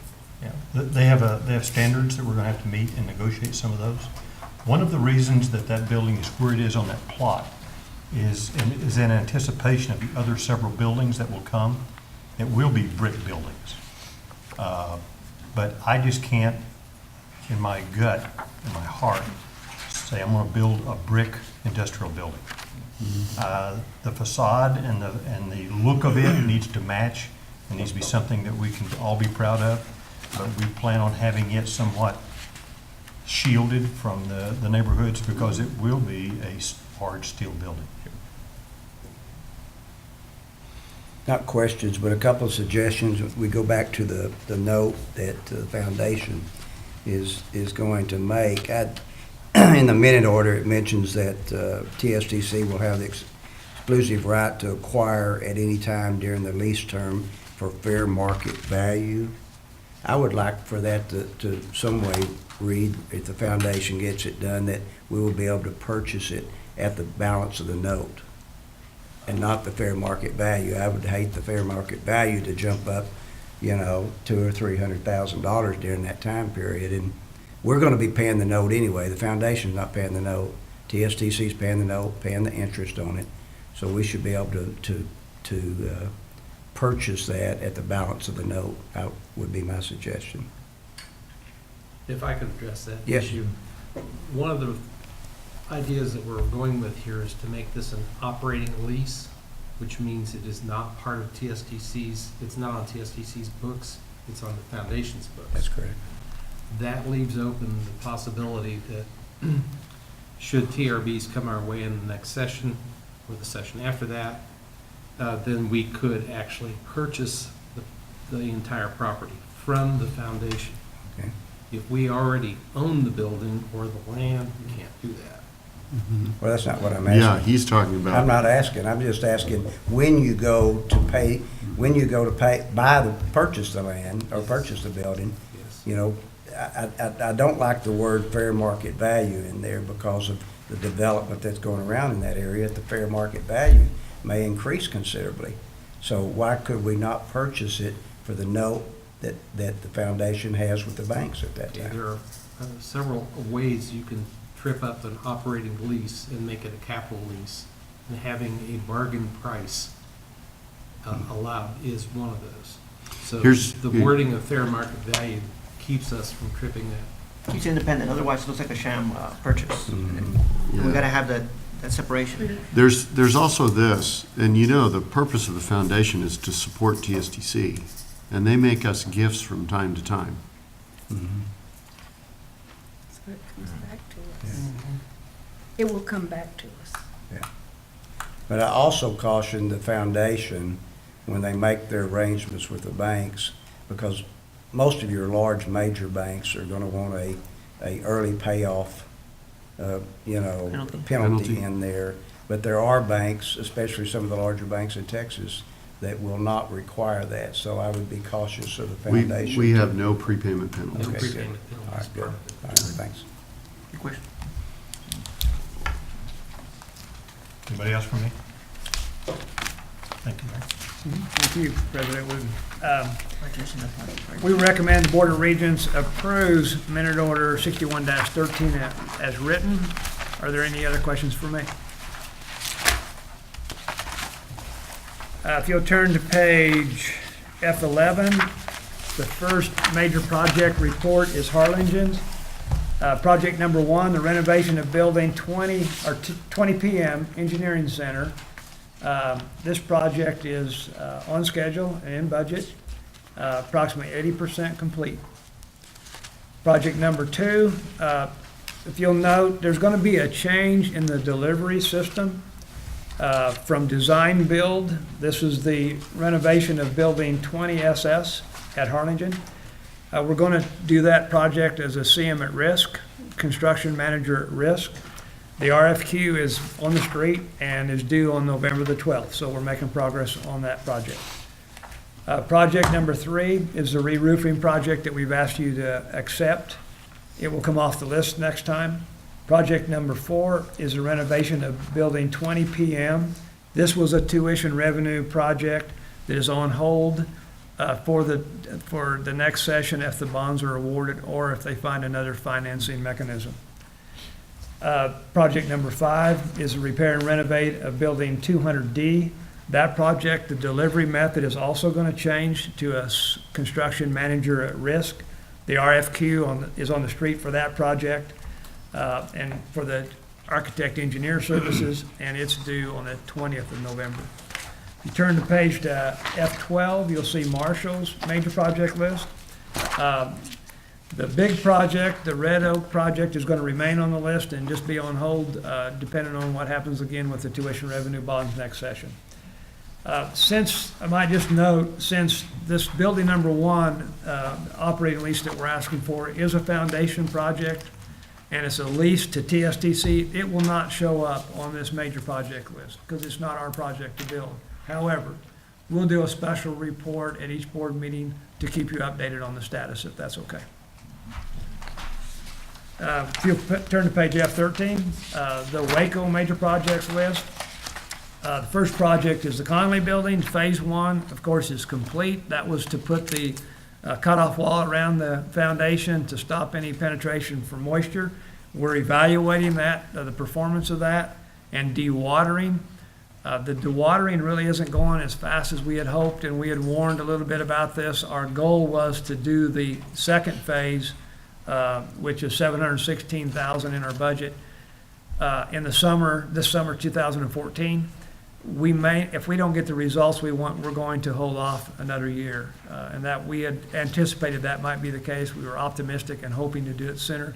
We can make some cosmetic repairs to some things that will not be affected, but the major project will either happen the summer of the 14th or the following summer of the 15th. If you recall, that has to happen during the summer when that building is less occupied. Building number 2, the rehabilitation of the runways. That's a TxDOT managed project. Phase 1 is underway, about 10% complete. Project number 3, to replace the water and sewer lines. That will come off the list. That is the project that has been rescinded. And project number 4, the water systems engineering study is the one that we're asking for authorization for minute order 59-13. Are there any other questions? Thank you. That concludes my report. Ray, appreciate the report, and that concludes the report. Okay, thank you, Ray. Thank you, Joe. At this time, we're going to take a break for lunch. I've been advised that it's ready. And we will, it's 5 till 12. We'll reconvene in here at 1 o'clock and get started.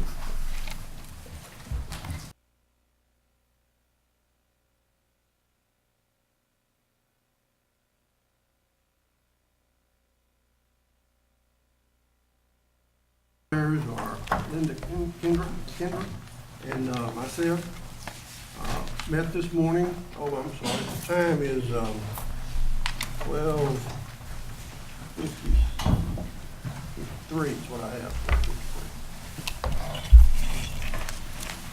We met this morning and we had Jonathan Hostra briefing us on it. And we have 3 minute orders. And I'm going to turn this over to Gary Hendricks and Jonathan, who are going to make this presentation. Thank you, Mr. Chairman. We have 3 minute orders as noted. The first one is the policy for investments begins on page FA1. And each year, we ask the board to reaffirm or readopt the minute order for the policy for investments in accordance with Chapter 2256 of the Government Code. So that's an annual requirement.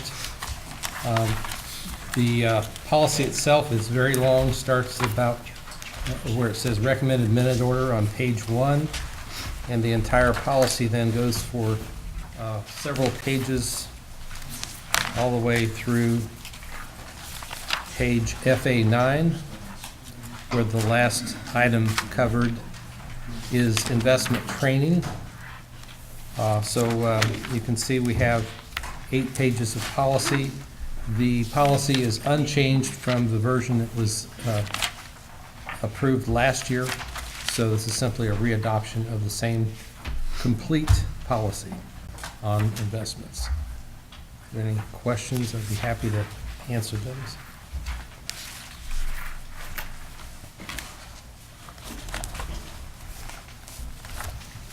Okay, shall we go to the next one?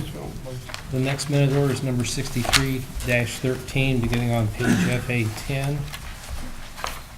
This is for the lease of space at TSTC Harlingen campus to Bechtel Inc. You all heard about the declaration of 780 square feet in building 20 SS not needed for instructional purposes this morning. And this is the companion minute order to that would allow us to lease those square feet to Bechtel Inc.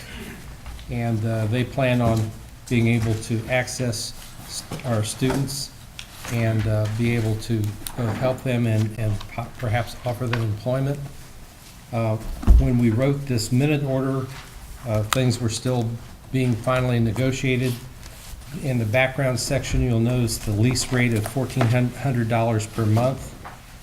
In addition to that, it's been determined that they'll need to pay an additional $335.24 per month, which will be in the lease, for access to the other facilities in the building. So the total lease per month is actually going to be $1,735.24. So that's an additional amount that we'll be receiving for that space. So the recommended minute order is that the Board of Regents approves the lease agreement with Bechtel Inc. for 780 square feet of building of office space in Building 20 SS at TSTC Harlingen in accordance with the terms and conditions of the lease. And on page FA11, you'll see the offices that they're planning on leasing from us, shown in red. And then, of course, we have the attorney letter, general counsel letter, starting on page FA12. And in that letter, you'll note the $1,735.24 per month has been noted. Additionally, they'll be paying us $625 a month for 24 months as reimbursement for remodeling expenses. But that's not actually lease amount.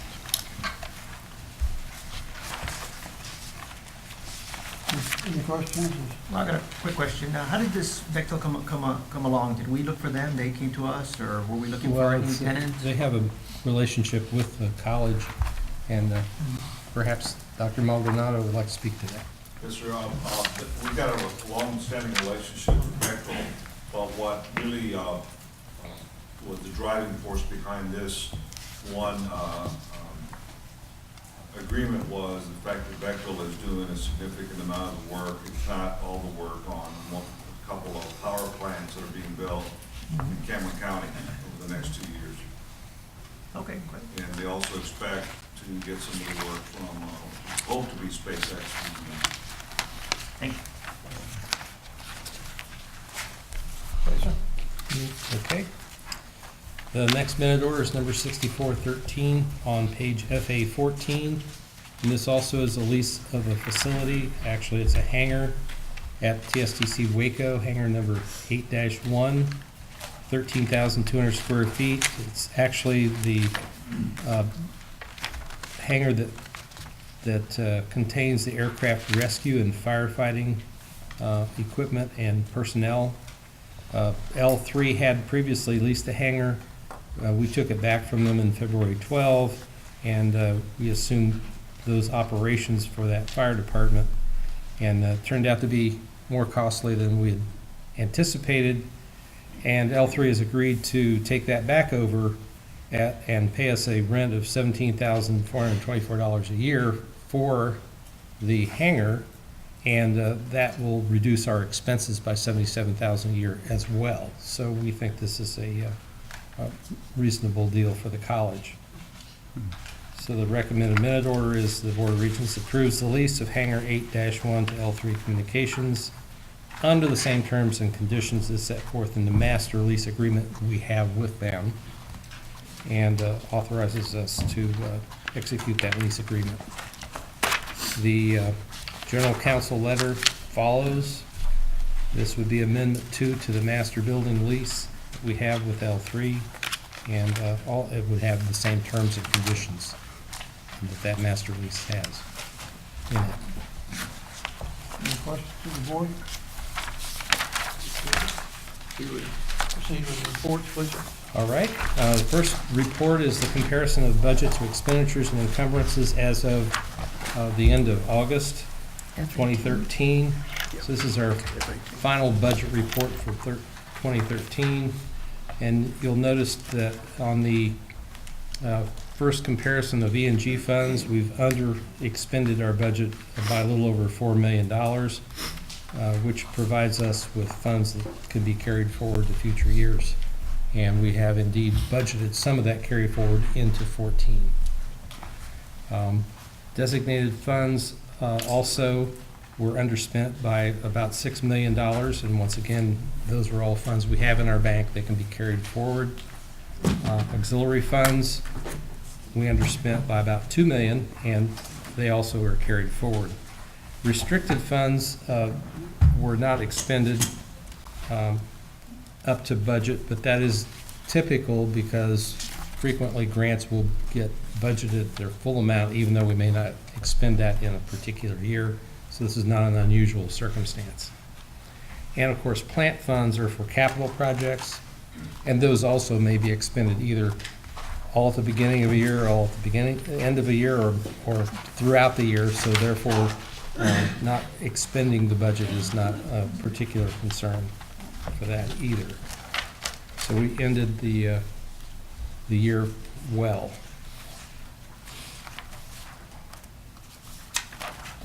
The next report is our 5-year trend analysis on restricted revenue. And this shows the pattern we have seen now for several years. In 2010 and 2011, we had a lot of ARRA grants and a significant increase in Pell amounts that were received and passed through the college.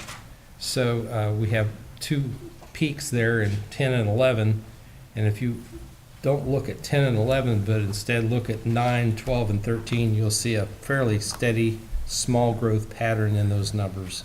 So that's what we like to see.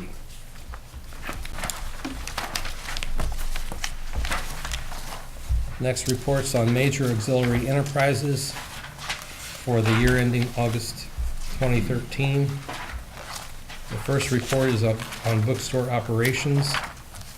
And we'll see we had a peak in 2010 along with more students than would fit in some places due to the recession and the extra amount of Pell Grant, which permitted more people to come in and take advantage of TSTC training and education.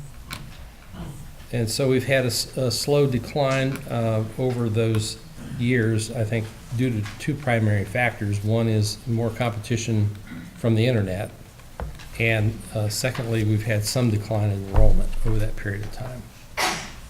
However, the good news is that all 4 of the bookstores ended the year in the black, although one of them was small in the black and still in the black.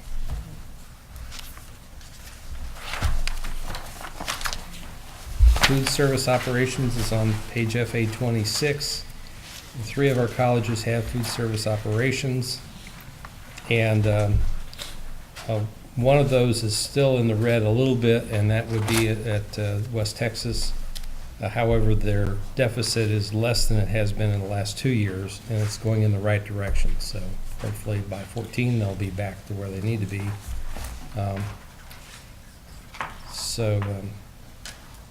We're looking for that to get better as we go. The next auxiliary operation is housing, and through the semester ending August 2013, you'll notice that 2 of our operations are in the black and 2 have deficits. We knew about those deficits, and one of them is at West Texas. We expect West Texas will get better over time through their increased enrollment at Sweetwater. And the situation at Marshall is caused by the fact that Wiley College was using a lot of our space, and now they're not. And we've got about 3 years of payments in the bank to cover that, but we're working on trying to figure out how to make that better over time. Well, I think it should be pointed out that Sweetwater and Marshall are both paying back loans. Yes, they both are paying back loans. That's the reason that they show such a heavy expense. Yes, they under do. interest and note payments and everything. Exactly. So makes a lot of difference. It does. The next report is on page FA 31, and that's the statement of changes in fund balances. And I will comment just on the 2 major funds as a group. Designated funds started the year with about $15.4 million in the fund balance, and we've ended the year at a little over $13 million, and that includes a significant amount of funds that were moved out of designated funds into plant funds for projects at Harlingen. So that's not an unusual circumstance. Auxiliary funds started at $2.9 million and ended the year at $3.3 million. So overall, we're doing okay there. West Texas has a small deficit balance as a result of what we've seen on the other reports. And that should be getting better over time. Okay, the next report is the quarterly investment report, starting on page FA 33. And this is a 4-page report that lists every bank and every account that we have local funds in, divided between regular demand deposits, interest-bearing demand deposits, and time deposits and short-term investments. Of course, all of our investments are either in money markets or CDs.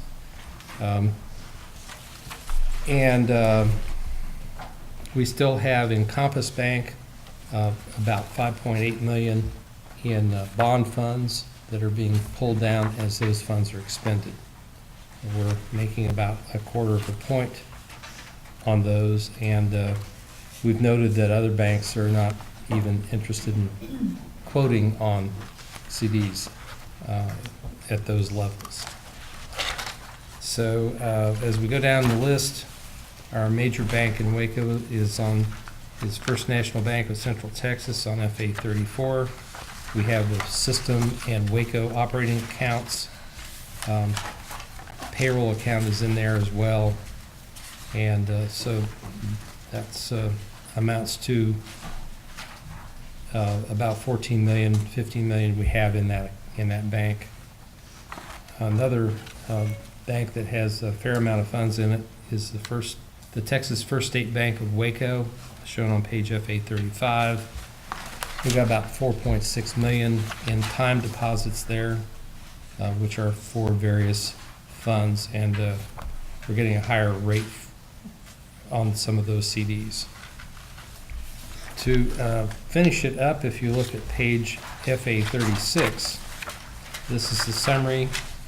We ended the year with a little over 22 million in time deposits and short-term investments.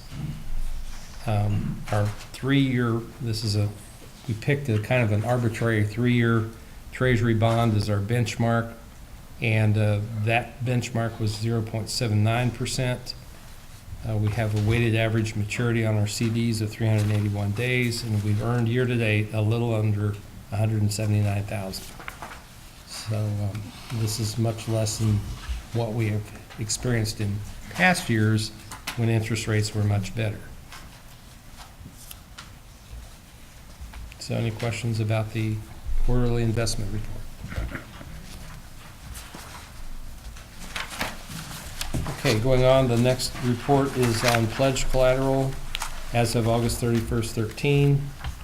And all of our banks had proper collateral, save one to a minor point of $4,297. At Brownwood, what happened there is deposits were made very close to the end of the month, and nobody caught the fact that it went over 250,000 by that 4,000 amount. So on the last day of the month, we had a little deficit. It was fixed immediately thereafter.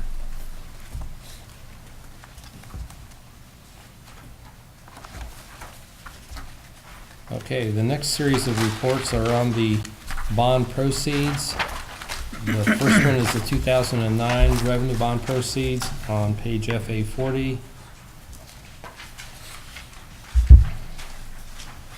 We've expended most all of these bond proceeds from the 2009 issue, but we still have about $1.2 million left, and that will be expended in the near future. The second report on that, on the revenue bond proceeds, you look at page FA 43, you'll see that this is on the 2011 series of bond issues, and we have expended all of those funds, so this will be the last meeting that will include this report in the board book.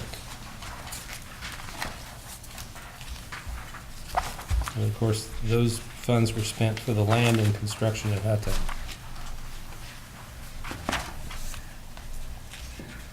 The last of these three reports is on page FA 46 and is for the Series 2011A bond proceeds. We have a little over $5 million in those proceeds, none of which has been expended, but which will be started to be expended in the very near future. Primarily on the projects at Harlingen. And the last report in this series is an investment training recap. And this is just a certification that your the folks who are the investment officers have been trained within the biennium.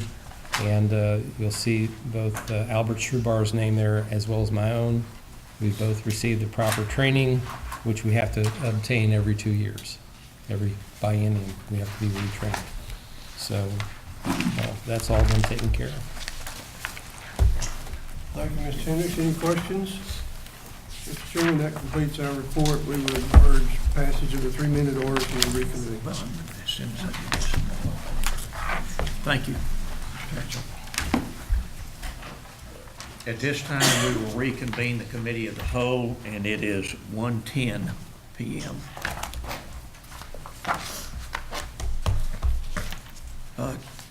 Chancellor Richard, do you have the committee, the dates? Dates. Lillian, It's in the deal. is it in the, okay. Yeah. Next, under the Yeah, next it's under tab. W2, page W2.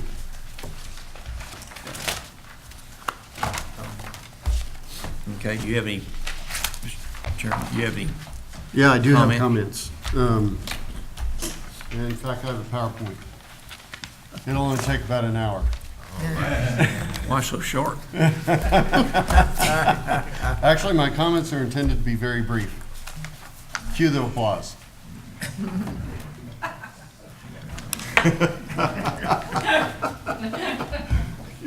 You'll find this funny in time. Actually, I knew that Jeff was going to spend a lot of time with you today, and so was Gail. So all kidding aside, I'm going to try to go really quickly. What I want to do is just a quick little current history, review just some of the strategic essentials that we told you about in the past couple of years, review one more time our one big thing, and then show you some of our latest results. So this will go pretty quickly. Strategic essentials. Here's some of the stuff that back in May of 11, we told you guys that we were going to work on. And the first was a pretty, nebulous idea, but it had to do with being future focused. Higher ed has a long history of standing on tradition. If we did it this way before, then it must be good in the future. And the notion of that idea was we're going to be future focused. If we can find a better way to do it, no, I'm not. I turned it off. I mean, I turned it on. Let's see. Testing. So anyway, future focused. And so we were going to turn our back on the conventional notion that we always have to do it exactly the same way all the time.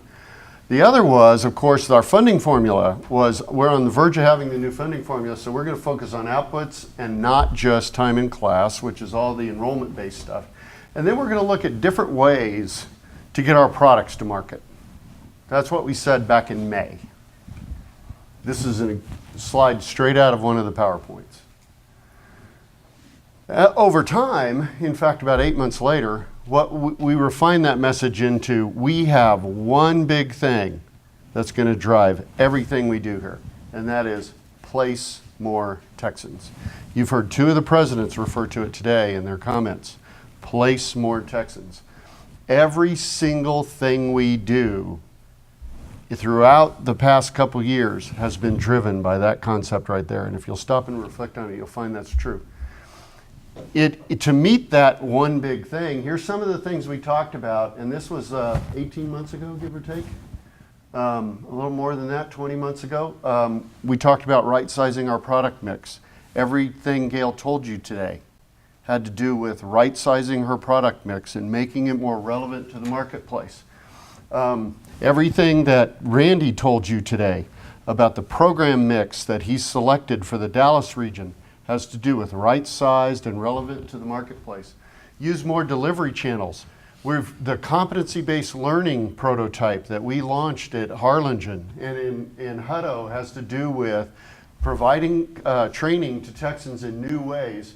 And so does assessment for credit. Assessment for credit and competency-based are two sides of exactly the same coin. So we've done all that in the past 18 months. Go to where the people are.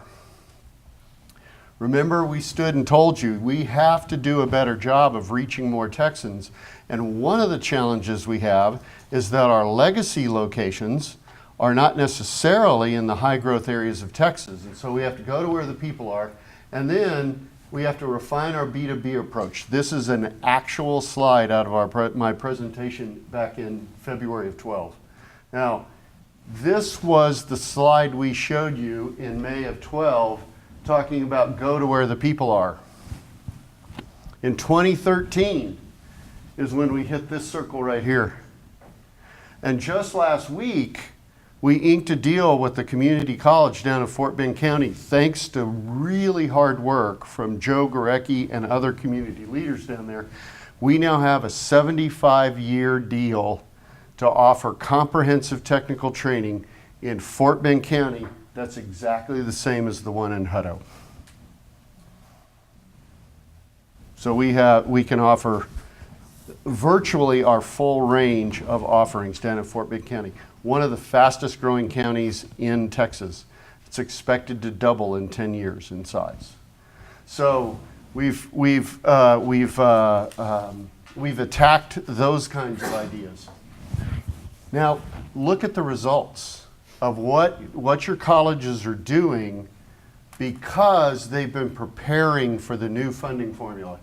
These are the actual students graduated, and these data come straight from the co-board, which is why you don't have 13, because they don't have 13 compiled yet.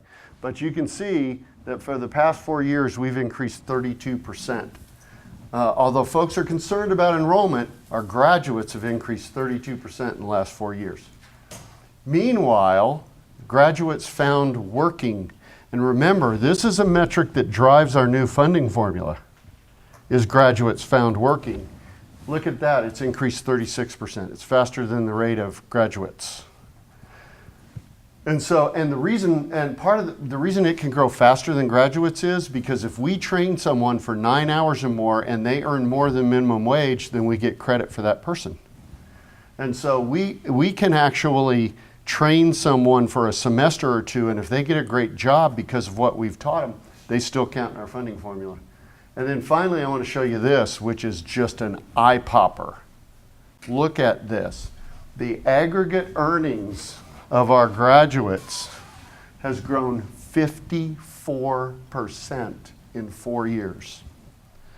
Now what this means is, in the Texas Workforce Commission's database, when they look and sort for all of the TSTC grads in that year that are working, they capture their total aggregate salary, and you can see what it's doing. Why is this happening? Because those presidents over there are right-sizing their programs and turning them into a product mix that is right for the Texas economy. We're producing graduates that earn more money. Not just the numbers, but the kinds of jobs that they get. So your colleges are becoming results-driven, and we expect these numbers to continue to get better over time. And the reason why is, if you read all this little data down here, what it says is we still don't have a perfected system of finding all our grads. And so I wanted to give you the snapshot to show you that things are really trending nicely right now. And it's because of the hard work that those folks over there and their team are doing that are making all this happen. So if you go back to what our one big thing was, place more Texans, check. Get them better paying jobs, check. Grow the results that really matter and give us funding, check. We're doing a great job on all of that stuff while remodeling the house while we're still living in it. So I think those folks deserve a hand for what it is that they've done to make all that happen. And you're not going to believe it, but I'm done.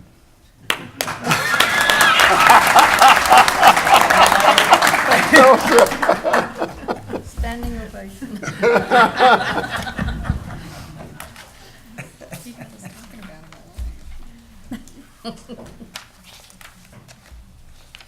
At this time, we will adjourn, and it is 1:20 p.m.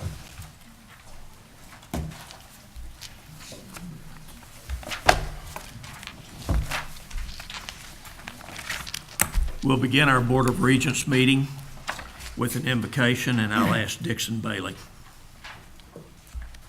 Y'all, please bow with me. Dear Heavenly Father, we truly do thank you. We thank you for this day. We thank you for the weather. We thank you for TSTC, our board members, and all of our friends that are with us here today. We ask for your wisdom and your guidance throughout the rest of the board members. throughout the remainder of the board meeting, and when we're through, we ask for safe travels on our way home. And in Christ's name we pray, amen. The meeting of the Texas State Technical College Board of Regents is called to order this Wednesday, November 6, 2013, at 1:22 p.m. We'll have a determination of the quorum, beginning with Joe Gorecki. Joe Gorecki, present. Linda McKenna, present. Joe Hearn, present. Ivan Anderson, present. J.V. Martin, present. John Hatchell, present. Penny Forrest, present. Ella Skinner, present. It is determined that there is a quorum. On recognition of guests, Liska Smith, I think you have some. Chairman, Regents, colleagues, it's my pleasure to introduce to you two members of our current Leadership Institute. TSTC is in its 4th year of offering the TSTC Leadership Institute. It's our management's way of equipping the college system by developing leaders at all levels. I have with me today Shinobu Rowe, as well as Brian Kite.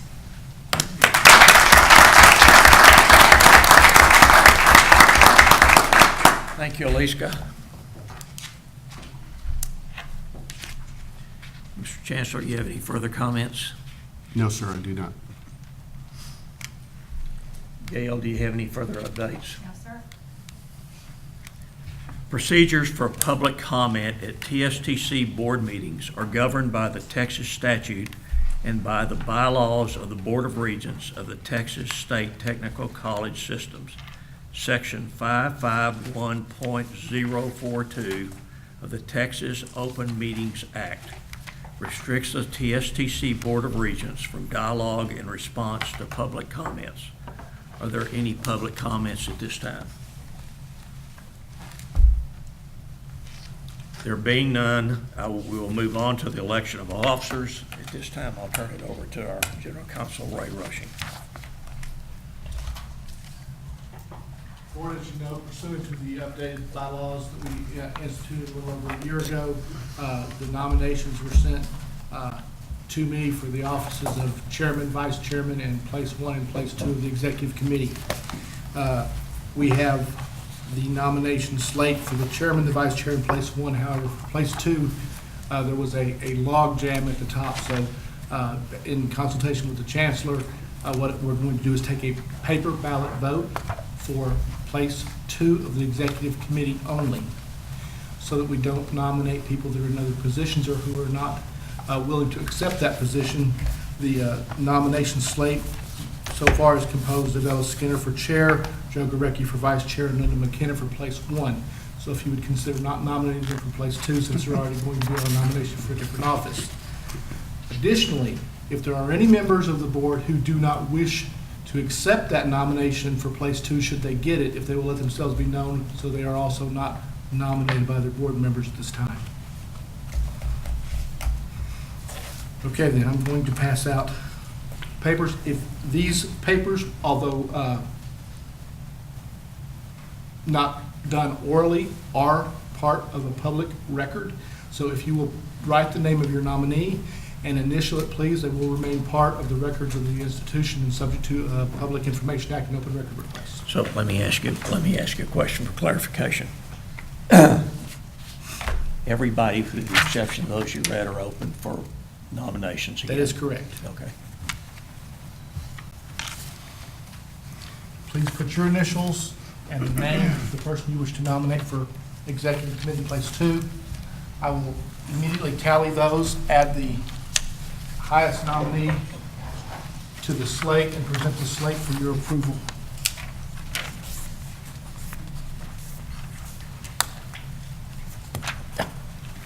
You can vote for yourself. You certainly may vote for yourself. Like, just reminding everybody. Yeah. Don't vote for yourself. How could you expect anyone else to vote for you? Linda, you already have one place.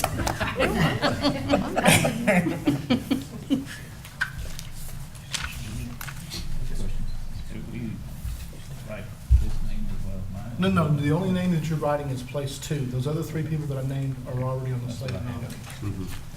So if you just...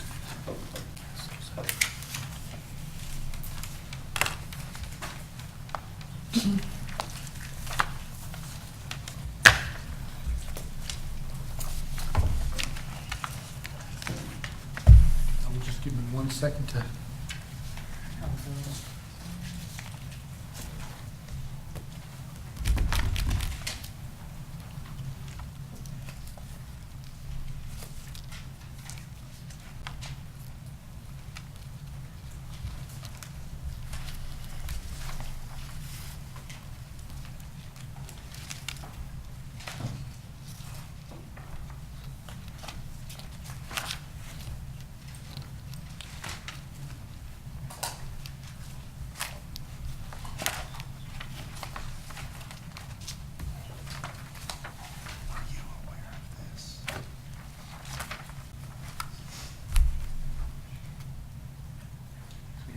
Okay, Board, I'd like to present to you your slate of nominees for officers for the ensuing calendar year. Is going to be Chairman Ellis Skinner,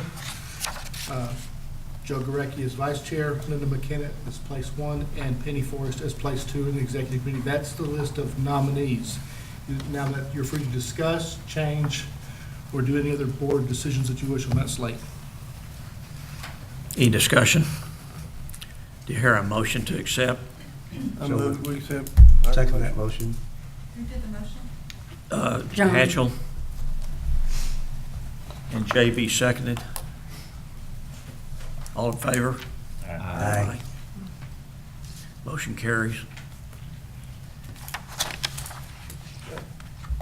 If there are no further amendments to the agenda, is there a motion to adopt the agenda? So moved. Penny Forrest, motion by Penny Forrest, second. I'll second. Joe Gurecki, second. Any discussion? All in favor? Aye. Motion's carried. Next is the approval of the minutes of August 14 and 15, 2013. Do I hear a motion to approve? So moved. John Hatchell, motion. Second. Penny Forrest, second. All in favor? Aye. Motion carries. Kind of lagged there, didn't we?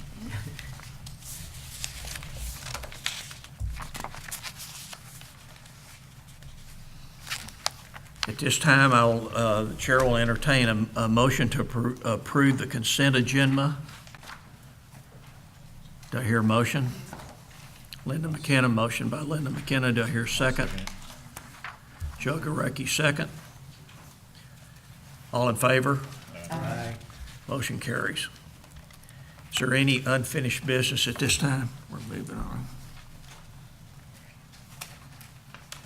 Is there any new business?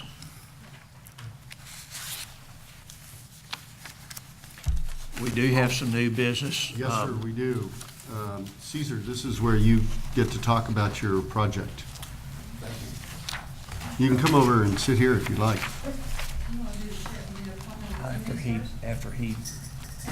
After he does, go ahead and do Caesar's. New, Okay, sorry. Appoint the new committees.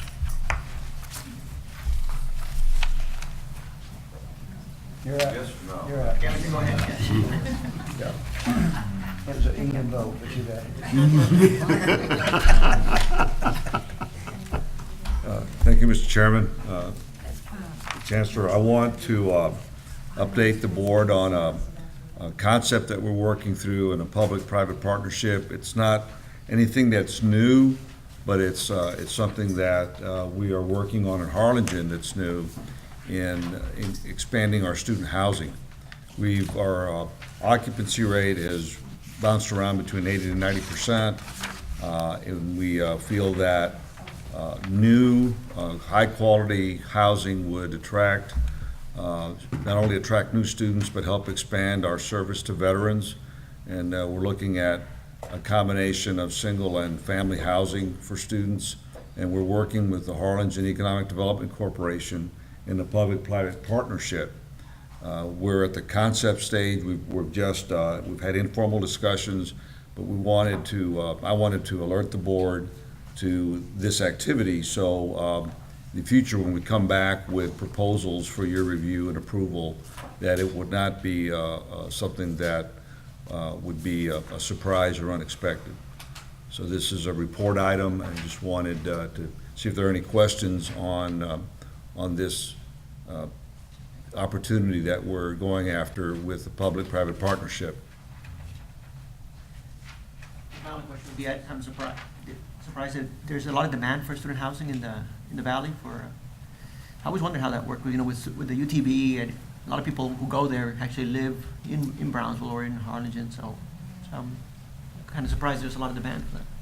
Well, we're seeing more requests for housing coming from students from both in and outside the area, particularly with our competency-based model, where we're looking at servicing veterans. There's a good number of potential students from Corpus Christi that want to come down and move their families. That's great. Yes. Thanks. What's your best guess estimate of how many additional people could be housed on campus? Or that you would be consider housing on campus? The preliminary discussions we've had are anywhere from 75 to 100 units. And this will be, the company that's doing it is in the business of building housing for colleges and universities. Right across the street from our catty-corner to our campus, there's a private apartment complex that has 100% occupancy, and there's a lot of our students in there. Caesar, who is the company doing this? It's Parking Associates is the company that's working with the EDC. Yeah. We're not dealing directly with them, because if we do, we'll have to go through the RFQ process and open it up to others. But we're working with the Harlingen Economic Development Corporation, and they would be the entity that we would enter in an agreement with. What we would bring to the board would be an approval of the project and leasing of the property. And they're at this point, generally, what we've been talking about is the college accepts no risk on the construction, so the revenues from the income from the leases would go to the risk taker, which would be the private company that's putting up the apartments. So you take all of the revenue and just turn it over to them? That's correct. And they do the maintenance, upkeep? That's the initial discussion, is if they take all the risk, then they should take the income. If the risk starts to slide over to us, then we would be looking at taking part of those revenues to cover that. And who, in a partnership like this, who recruits or who looks for the tenants? And of course, in this case, the tenants would be the students, but is it? It would be the college, because the restriction is that you'd have to be a student at TSTC to live in the units. Do we have the management in place now that can just handle this without adding any extra people? We might have to add a couple of more people. We do have the management in place. We'd have to have some for handling student services and helping maintain them if we accept that responsibility. So that would be offset by, that cost would be offset by the additional student revenue with. That's correct. Is EDC Not a bad deal. financing this? Is that the way? The EDC would be selling tax-free bonds. So they really have no liability? And that's my assumption, but I'm not privileged to the agreement between the EDC and the private company. But we don't have any secondary liability anywhere. No. And they might change the private company that they're dealing with. This is very preliminary, but I wanted to bring it. What I asked them is to hold off on moving forward until I was able to advise the board that we were exploring this option. Can we legally do this? Yes, sir. Good. Sounds like a good deal. There's a need. Yeah. We'll see how they. Thank you. Any further questions? Thank you. You know, I have to commend Caesar for finding a way to get this done and using other people's money. We're getting very good at that. We're getting very good at that.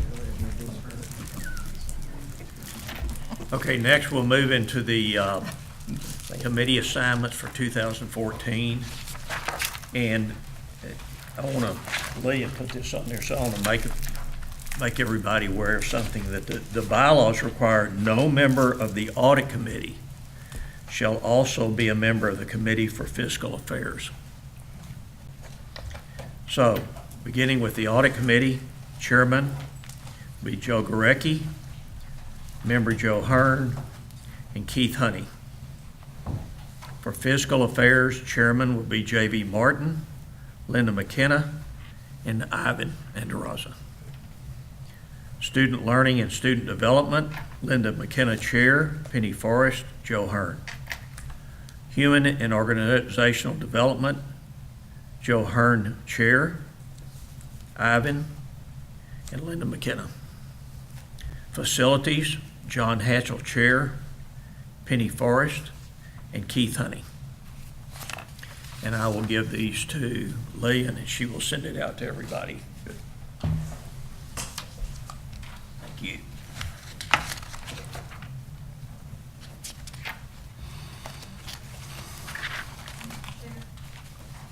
Yes, ma'am. Appoint a liaison to the foundation.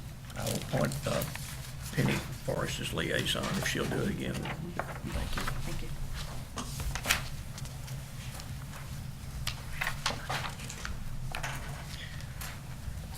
The meeting of the TSTC Board of Regents held at Texas State Technical College, Sweetwater, Texas on Wednesday, November 6, 2013.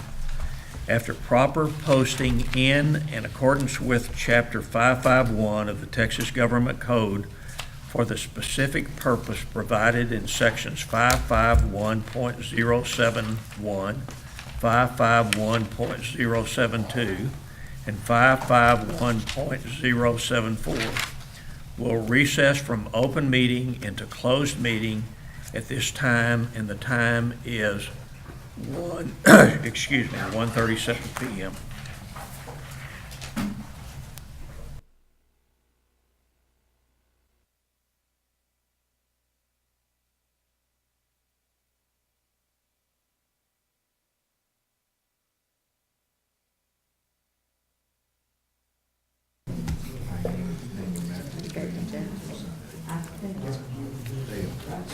We're back in session. Joe, do you have a motion for action? JV and Bill. Well, they're in there talking. You're right.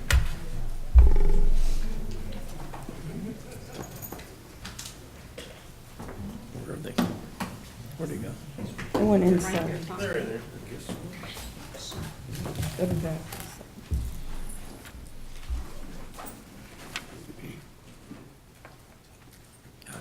Was there something? Yeah, we'll wait. I'm sorry? Was there something you wanted to ask? Or No, no, was I- Yeah, we're waiting. Oh, okay.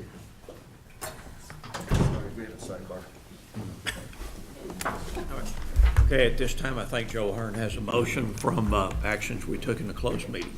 Brother Chairman, we discussed the chancellor's compensation during the closed session, and I'd like to present a motion to increase the chancellor's total compensation to the midpoint of the MGT study and extend his contract for 1 year. Do I hear a motion to approve? So moved. I'll second. She said. Penny Forrest and Linda McKenna, second. All in favor? Aye. All opposed? Thank you. Say that. Thank you very much. Motion carried. Appreciate you. Mr. Chancellor, you have any other comments? Only to thank Gail for an absolutely wonderful I second that. situation. And to thank the system, the colleges, whomever, for each of our Yes. sweaters that we're gonna need. Yeah. You Please, we're need gonna need this afternoon. We're energizing the brand, and if you wear it, it's automatically more valuable. All right. Who do we say thank you for? Mike, who do we say thank you for? For the fleeces, the foundation. Foundation. Just supposed to wear them when you jog.